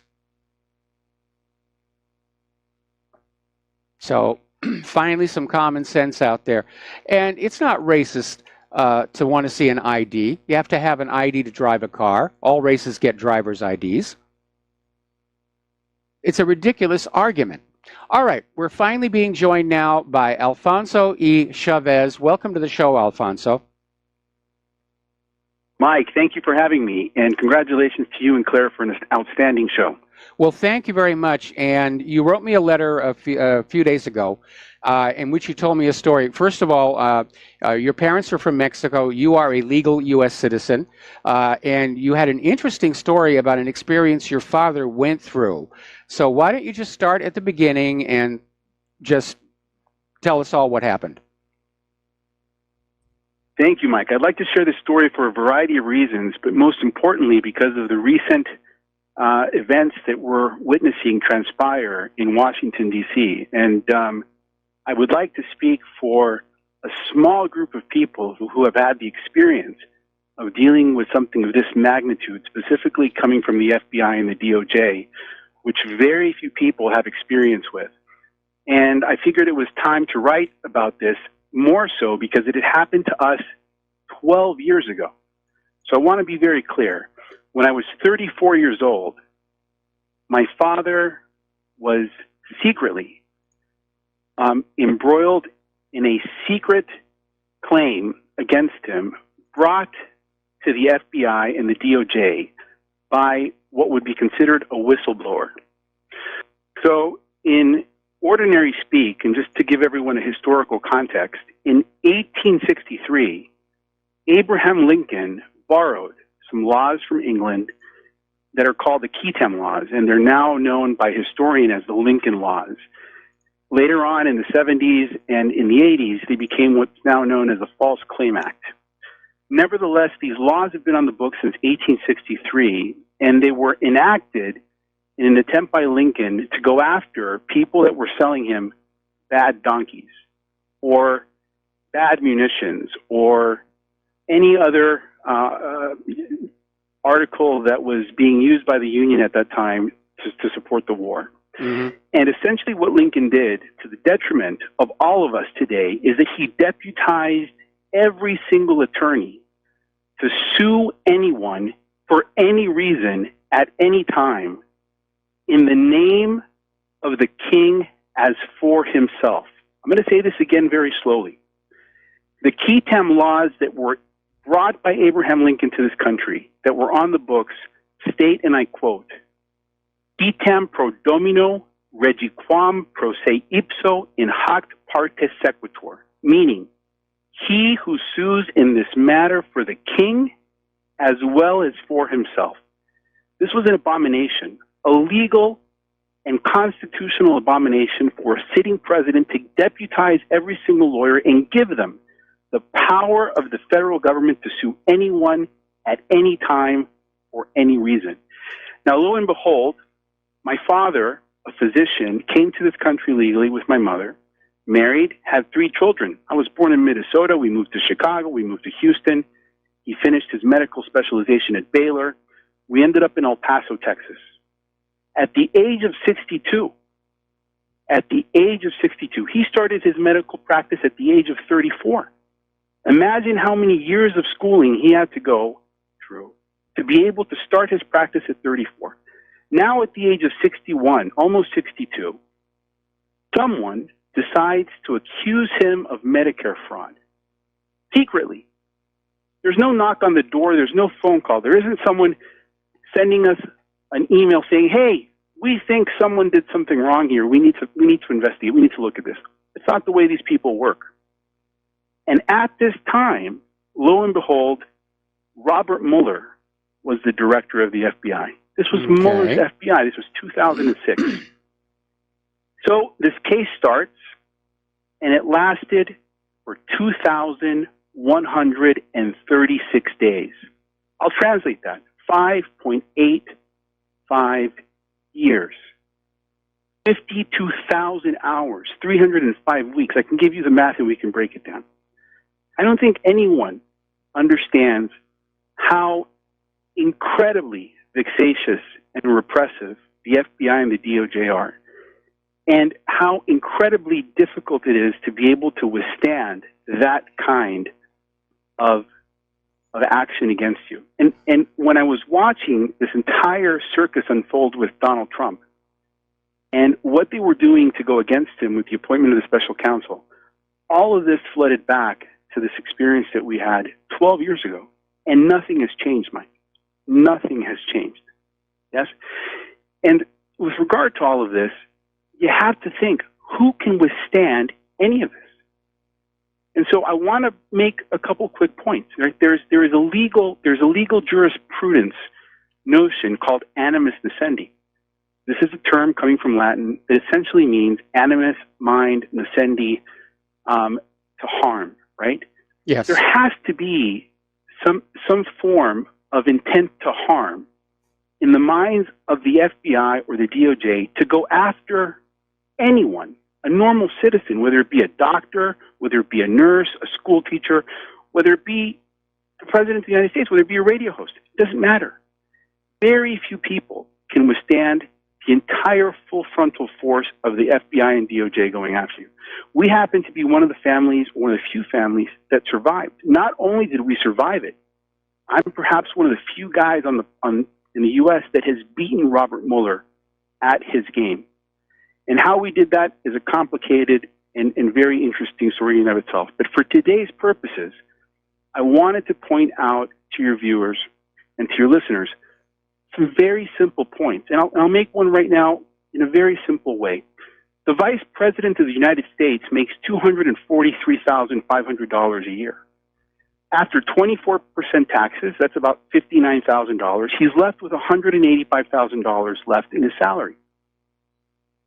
At the legal rates right now, if the entire weight of the Mueller investigation were against Mike Pence, that would mean that at an hourly rate of $1,500 an hour for one lawyer, Mike Pence could afford, on 1 year vice presidential salary, 123 hours of legal counsel. That's 15 days of legal service. And he's the Vice President of the United States. What do you think would have happened if anyone else would have won the presidency that wasn't a billionaire, that didn't have almost unlimited resources to be able to defend himself against a false accusation like we did? No one came to our defense. None of the insurance companies covered my father's defense. Not even the companies or the billionaire companies that were involved or entrenched in the case as well. The entire weight of his defense and our family defense rested on our family's ability to be able to defend ourselves. Does that sound familiar? Yes. Does that not sound like the Second Amendment issue of having to defend yourself against tyranny? Now, how many people, including the Vice President of the United States, could afford to be able to go against Mueller with only 15 days of money to do it? It's unbelievable. Complete violation of our Sixth Amendment, which is part of our Constitution, which essentially breaks down our right to a speedy trial. Absolute violation of our 14th Amendment, which is a due process issue, let alone, a handful of others as well. And so as we discuss this topic and we have this conversation as a nation and as people, I think that we need to be incredibly sensitive to not only the issues that we have in the healthcare arena with regard to having to nationalize healthcare. Who can afford to get cancer? Who can afford to weather one cancer in a family, let alone 2 or 3 or 4? Who can afford to be accused falsely of anything? What happened to the civility afforded to us by our founders in reference to giving us the ability to due process? I would tell you as of today, yes? And this again is probably going to shock many of your viewers, right? Even though the FBI interceded on behalf of a whistleblower, which was based on entirely false claims, the FBI and the DOJ withdrew from our case 444 days after it was brought before a secret filing in a federal court.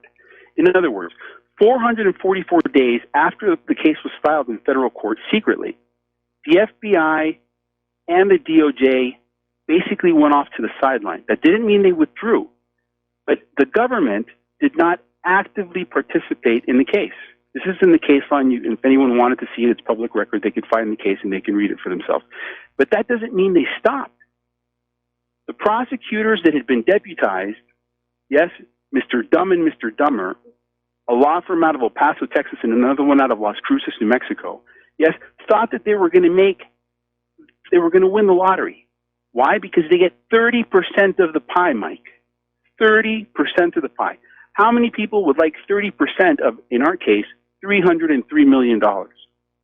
And to make matters more interesting, if anyone remembers the Aaron Brockovich case, that case settled for $333 million. At the time this case was brought forward against a Mexican physician working in El Paso who had spent his entire life serving the public and, in fact, was owed money by Medicare when all was said and done, right? Did the FBI ever step in to say, hey, you know what? Something went wrong here. We're now going to protect your father. We're going to go against these lawyers who try to hoodwink us. We're going to go against this whistleblower who fabricated these claims. We're going to go against the people that have lied to us. Absolutely not. And does that sound familiar? Yep. Has anyone done anything to go after Bernie Madoff's people? Yes, or anyone else? And I think we've asked this question on other shows as well. I think you brought this up too. When in the history of the United States has anyone, any criminal actor's lawyer's office been raided? Was Al Capone's lawyer's office raided? Was John Gotti's lawyer's office raided? Was Bernie Madoff's lawyer's office raided? Never. Were any of these lawyers who attacked my father for the incredulous reason of getting rich, right, to make 30% off the purse in the hope that my father and the medical companies that they dragged into this would settle the case, right? Did any of these people get their offices raided? No. Even after it was discovered in our case, which was historic, what made this case historic was that in the 148 years of federal court, specifically relating to these kinds of trials, which are called Ketam trials, never had a jury of 12 people found a defendant not guilty in 20 minutes. 20 minutes. That was one of the reasons the lawyers appealed that case after losing it to the Fifth Circuit in Louisiana. So not only did we have to spend a massive amount of time and money getting a full-on not guilty verdict in a federal court in Texas, we had to then go and defend ourselves in the appellate court in the Fifth Circuit in Louisiana for another 3 years, lasting a total of 2,136 days. So I ask everyone, how much longer could anyone deal with a guy like Mueller on their back? How long is this going to last? 4 years? 5 years? 8 years? And is this the way we're going to operate? There's got to be a better way of dealing with this. And this was the conversation I wanted to start. Because we cannot have a country that weaponizes the FBI and DOJ to act in criminal manners. It's not possible. And again, it breaks my heart that this happened to us. And it breaks my heart that this is happening across this country to a bunch of other people as well. We're not the only family, right? Where was CNN? Do you think CNN cared to come down to El Paso, Texas and talk to my father? Do you think the New York Times or the Washington Post or anyone cared to interview us? In fact, we reached out to them. Okay, Alfonso, I'm sorry to cut you off, but we have to take a commercial break, and it's going to be 3 minutes long, and I'll come right back to you as soon as the commercials are over. And aloha, America. Welcome back to our show here. We're still talking with Alfonso Y. Chavez, who's just painted this nightmare scenario of the weaponization of the FBI and the Department of Justice, and also the legal system, by literally offering bounties to lawyers to go on out and sue people. It's like the witch hunts in Europe. The professional witch hunters were paid a portion of the accused and condemned witches' property. And so, of course, they saw witches everywhere, which sort of gets me to my next point I want to make. My understanding is that the final audit of the Medicare documentation from your father's practice showed that he was actually owed money by Medicare, that he hadn't defrauded them, and yet these lawyers still went ahead trying to prosecute the case to try and get all of the defendants to agree to an out-of-court settlement. Thank goodness that your father decided he was going to, fight for his integrity and his honor. But then to try and take it to an appeals court again, very obviously these lawyers were motivated by the money and nothing else. And I think there should have been complaints to the State Bar Association. Not that the State Bar Associations ever do anything to lawyers. We went through that with the lawyer that handled my mother's estate years ago, and he literally tried to steal the house. And we filed a complaint with the Bar Association. He got a wrist slap, and that was that. But it's important to understand. There's even a term for it now. It's called lawfare. And that's where you sick your lawyers on each other to try and bankrupt the other party. It's almost like lawyers have become the modern-day equivalent of the hired gunfighter. Exactly, Mike. And I've had extensive interactions with different bar associations. In fact, I've been living in California for now 18 years, and I hope that the rest of the country that's hearing this knows that there still is hope in California. There are several of us here that are fighting for the rule of law and to keep our sanity. Very often I hear a wonderful caller by the name of Peter call in to make some incredible points. And so there are several of us that are here fighting. I know that it might seem to the Midwest that California is lost. We're not lost just yet, but things are very difficult here. To that point, I want to reference you to Senator Joe Dunn. Senator Joe Dunn of California is in fact a whistleblower against the California bar. There's a very famous case. In fact, his lawyer was Mark Garagos. I spoke to Joe Dunn. He was active in parts of my case, and other cases I've had here in California. But nevertheless, I would invite you guys to Google him and to see what he was trying to do to try to expose the corruption of the California bar. And I will absolutely agree 100% that the majority of the bar associations are paratoids. They're malignant tumors gone bad. And so when you look at the conspiracy, and there's a RICO argument to be made in the conspiracy between the DOJ and everyone else. Yes, a very interesting point that I would like to make is this, and I invite everyone to go to the FBI website. And on their FAQ on their website today reads the following. What authority do FBI agents have to make arrests in the United States, its territories, or on foreign soil? Answer. In the U.S. and its territories, FBI special agents may make arrests for any federal offense committed in their presence or when they have reasonable grounds to believe that the person to be arrested has committed or is committing a felony violation of U.S. laws. Now, I want that to sink in for a second. That means that given the rules today, any FBI agent can act on his or her own volition to arrest anyone at any time, given a suspicion of a crime or the grounds that they believe that the person to be arrested has committed or is committing a felony of a U.S. law. Where in the hell are these 30,000 agents that we have working for us today, and why in the hell are they not going out and arresting their own kind? The same people that are hiding the criminalities of the people that we elected to serve us. If it were up to me, I would argue that there should be about 1,500 agents in Washington alone who should have walked into the 7th floor building of the FBI headquarters and arrested half of those clowns on their own volition. They have the right to do it. They don't need to get permission from anyone. They're not a military agency where they have to take orders from a general. They have special powers. That's why they're called special agents.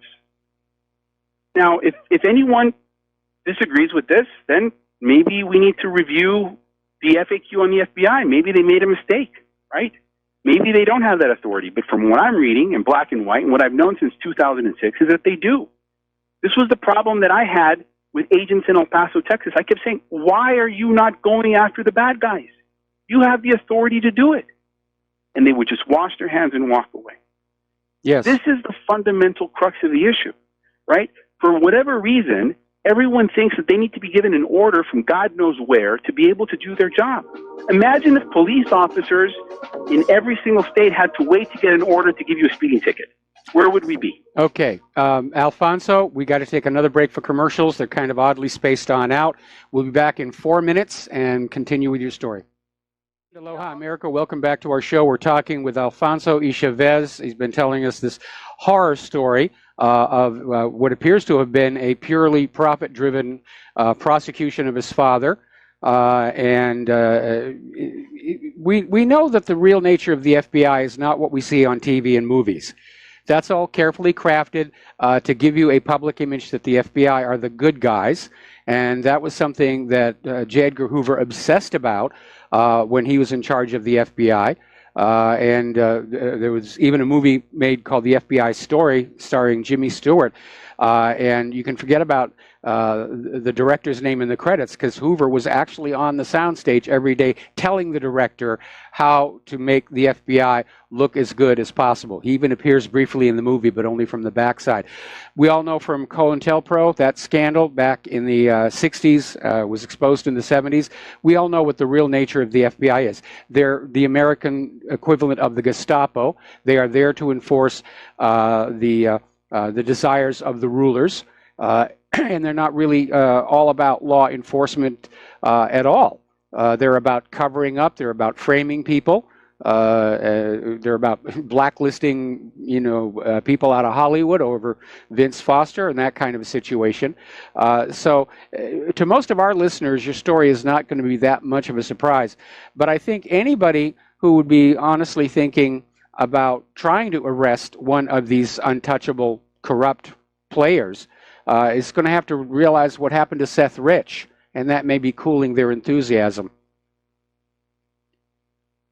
Absolutely, Mike, and we're living in dangerous times. I mean, clearly, it took us a long time to get over the naivety that we had just in reference to thinking that the FBI and that the government was really there to protect us. I mean, my parents came to this country with a grandiose ideal of American jurisprudence, and I think that to a certain degree, most people in the world would envision or feel that the U.S.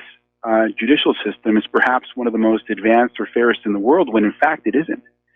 And it's a shock to the system. It's almost like discovering that Santa Claus doesn't exist when you're a kid, right? You feel that the government is here to protect you and to protect the weakest of you or the weakest of us, which is essentially the tenet of the Constitution, right? You would think that the weakest among us is the person that most needs protection.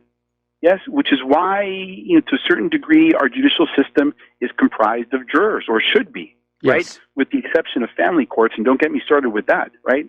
Yeah, they've strategically removed the jury component that was afforded through the Constitution, specifically due process. Well, they're starting to do that in a lot of situations where if the value involved in a crime involving theft is below a certain level, they won't get you a jury trial.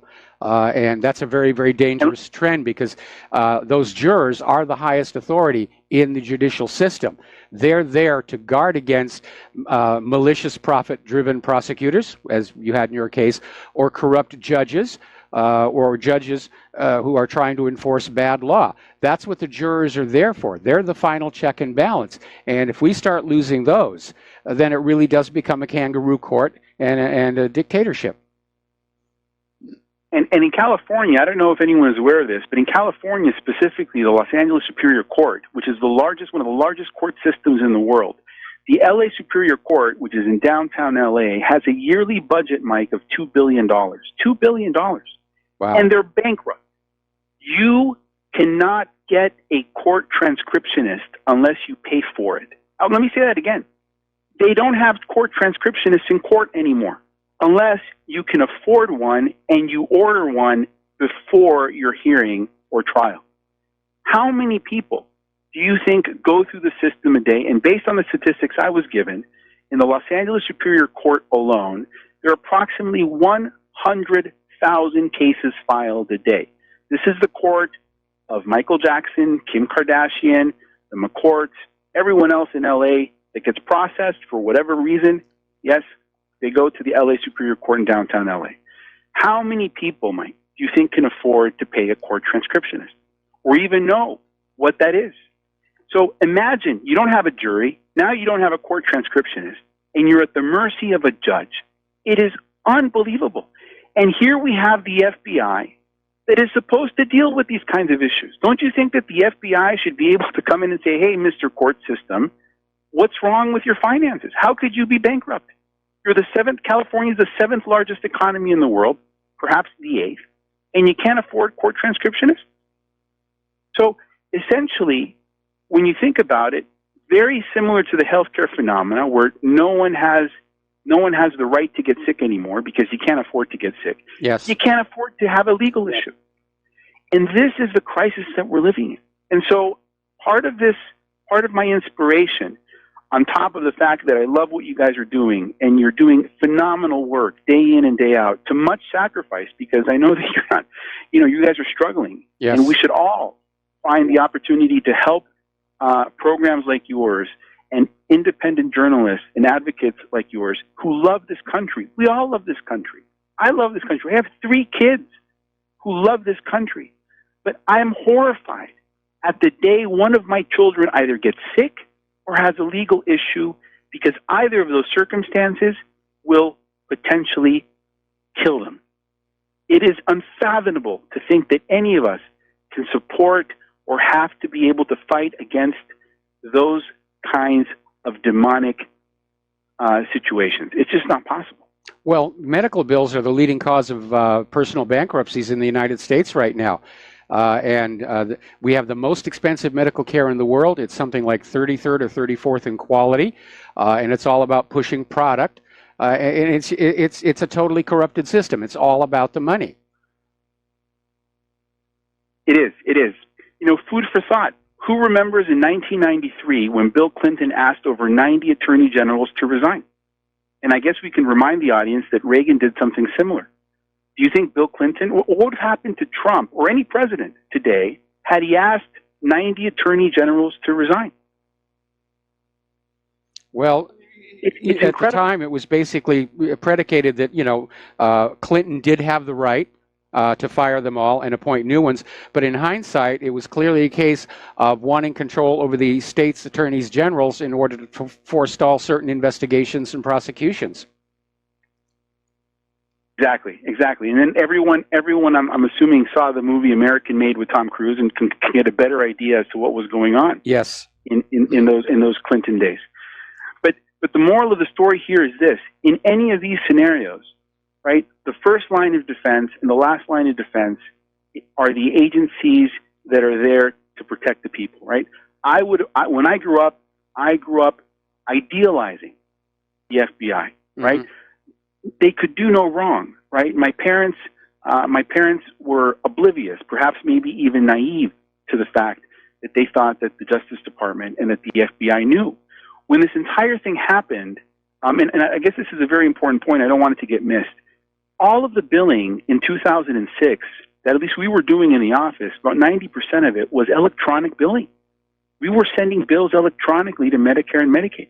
Yes. And so at that point in time, when this happened, we thought, okay, there's a misunderstanding, right? I don't know, maybe someone, a file got corrupted, something got lost along the way, someone, messed up a digit here or there. We'll figure it out, right? We were still optimistic in the sense of looking at this as perhaps just a big miscommunication or some misinformation. Once we started digging into it, and we started expecting the FBI to know the truth, we just kept waiting. We kept waiting and waiting and waiting, thinking that one day they were going to knock on our door and say, okay, we figured it out, right? Now we know the truth because we have all of the electronic medical records. Mike, the FBI raided the clinics. They didn't come in and knock on the door. They raided the clinics just like they raided Manafort's home and office, just like they raided Cohen's office. They raided with guns drawn, with battering rams, right? Dogs, the whole thing. This was not a friendly, exchange of civility, right? Yep. It was brutal. Now, even after having had that experience, we said, okay, they're following protocol, they're FBI agents, they're on the lower end of the totem pole. Maybe they don't know what they're doing. Maybe they're 1, 2, 3 years into the field, whatever, right? But as we kept looking at this issue, we realized that it was systemic. The corruption was systemic. Yes. And whether they knew or they didn't know, they were not moving a finger to help anyone. In fact, all of their energy and effort was going to support a false claim against an innocent man. And that is the tragedy here that goes unbeknownst to anyone. What's going to happen if Trump is found not guilty? What if Trump wins this whole thing? What's going to happen? What is his recourse? What's going to happen to Mueller? Is he going to get to go to jail? Is Rosenstein get to go to jail? What about Sessions? Yes, who is going to be held accountable for having dragged him through the mud just like they dragged us through the mud? And at the end of the day, who is going to make reparations to indemnify the President of the United States for this big waste of time and money and effort? Yes, what about the countless other families that have been dragged through the mud for the same reason with no accountability?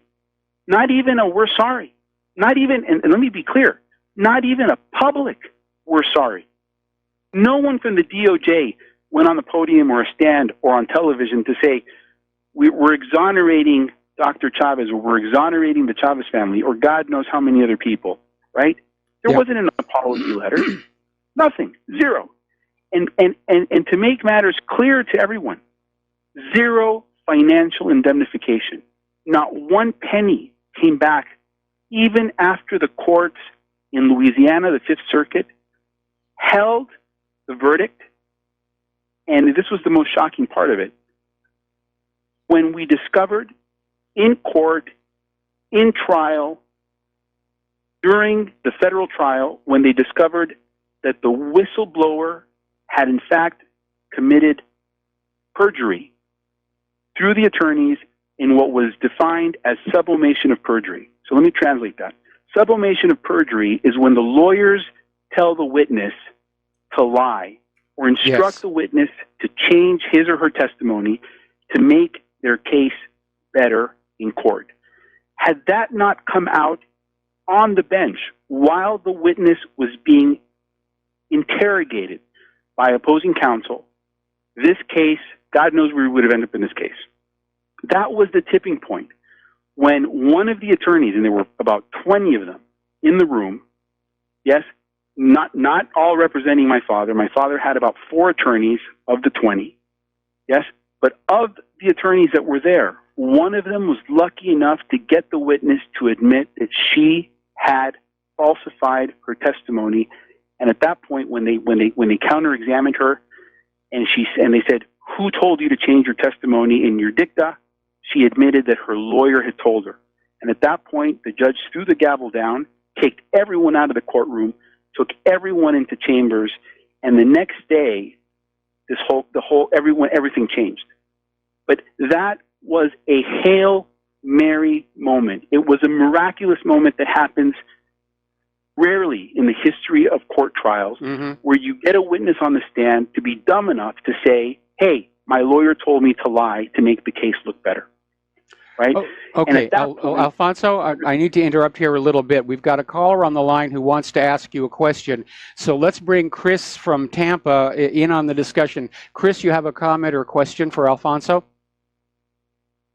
On the importance of court reporters, pardon me, I'm just trying to understand what the importance is myself, and if you could expand on what I understand is that it makes the court a court of record and makes certain issues that are brought up verbally appealable. That's why it's important to put things in writing if possible. If you can't afford a stenographer, a court reporter. And I found recently that in a civil case that most court reporters won't work for individuals. They'll only work for attorneys. I even called up one that would work for me as an individual and gave them the information that of the court date. And then I received an invoice emailed to me, so I had to deny that because I told them I didn't choose you yet. wasn't interested in your services yet, and the case actually was canceled. The hearing was actually canceled. Now, stenographers can't understand every word. Their vocabulary isn't omniscient. Their transcriptions are flawed, and we should be allowed to record. In Florida here, we have the Sunshine Law, where all public officials, in the course of their public duties, are allowed to be recorded, even if they're not informed they're being recorded. But, of course, the courts are an exception. So why can't we record and make our own transcripts? Court reporters, I've found in many cases, omit vital parts of transcripts, which makes it obvious that their omissions are deliberate. So I just wanted you to expand on that. If you had any more to add, please. Sure, I completely agree. I've been involved in a myriad of cases where court reporters have doctored or changed the dicta of the judge to favor the judge. Very often judges will misspeak or they'll say things that are inappropriate or perhaps maybe even illegal. And the court reporters will change it because it's within their best interest to serve the court, right? They don't want to get fired from their job, and they have an interest in maintaining a copious record to please the court, in other words, the judge. I've had many issues with that. And I completely agree with you. I think that it should be our right, de facto, across the country, all 50 states, for all of us to be able to record. In federal court, however, it is an abomination. You can't even walk in with a cell phone. In fact, you can't even walk in with a camera in most cases. And I'll remind everyone in the audience that very often when you see depictions of court trials, you're going to see illustrations by guys that have pencils and paper because they can't even walk in there with a camera.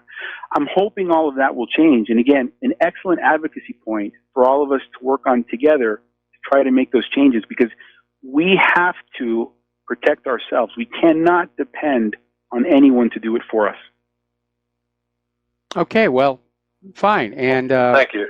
Chris, we're going to let you go here. We're coming up on our final commercial break for the show. I think it's important that we just keep repeating the important part. There had been no Medicare, Medicaid fraud committed by your father.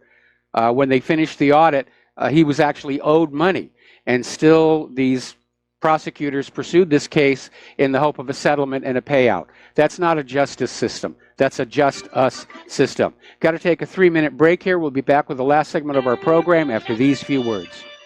And aloha, America. Welcome back to our show here. Last segment of our program today. We're finishing up here with Alfonso E. Chavez, who's just told this horrific story of the abuse of the justice system. Alfonso, we have about 4 minutes until the end of the show. What would you like to share with our listeners? I'd like to reemphasize this point that we've been making throughout the show, that there is a possibility of a call to action by all of us. Remind the FBI agents, the good ones that are left, and I'm hoping that there's some good ones left out there, that it's within their purview to take matters into their own hands. This idea that they need to be given orders from above is non-existent. The way I read the law, my understanding of protocol and procedure is that each one of these agents, no matter whether they're the first day on the job or they've been there for 30 years, each of these agents is entrusted to uphold and defend the Constitution of the United States of America. They have every single authority to arrest anyone at any time, including their brothers and their sisters at the FBI. Now, if they want to fight about it afterwards, God bless them, because there's due process. Anyone that gets arrested is going to be afforded due process. But the responsibility is in the hands of each of these agents who's been entrusted to defend our Constitution, Mike. And if they do not do their job and start changing the culture of the FBI to go after anyone that is in violation of our laws and is a traitor to this country on many different levels, then I think you're right. I think we've lost hope. And that includes the warmongers, right? And everyone in between. If you go to the website of the FBI, and this was fascinating. I did this to research. I just did this yesterday in preparation for this show. The FBI's website lists only six cases which they deem to be historic in their entire 110 years of existence. And as a quick note, the FBI was founded in part by Charles Bonaparte, the great-grandnephew of Napoleon Bonaparte, who was an attorney general. Fantastic, piece of history which we can discuss or debate a different time.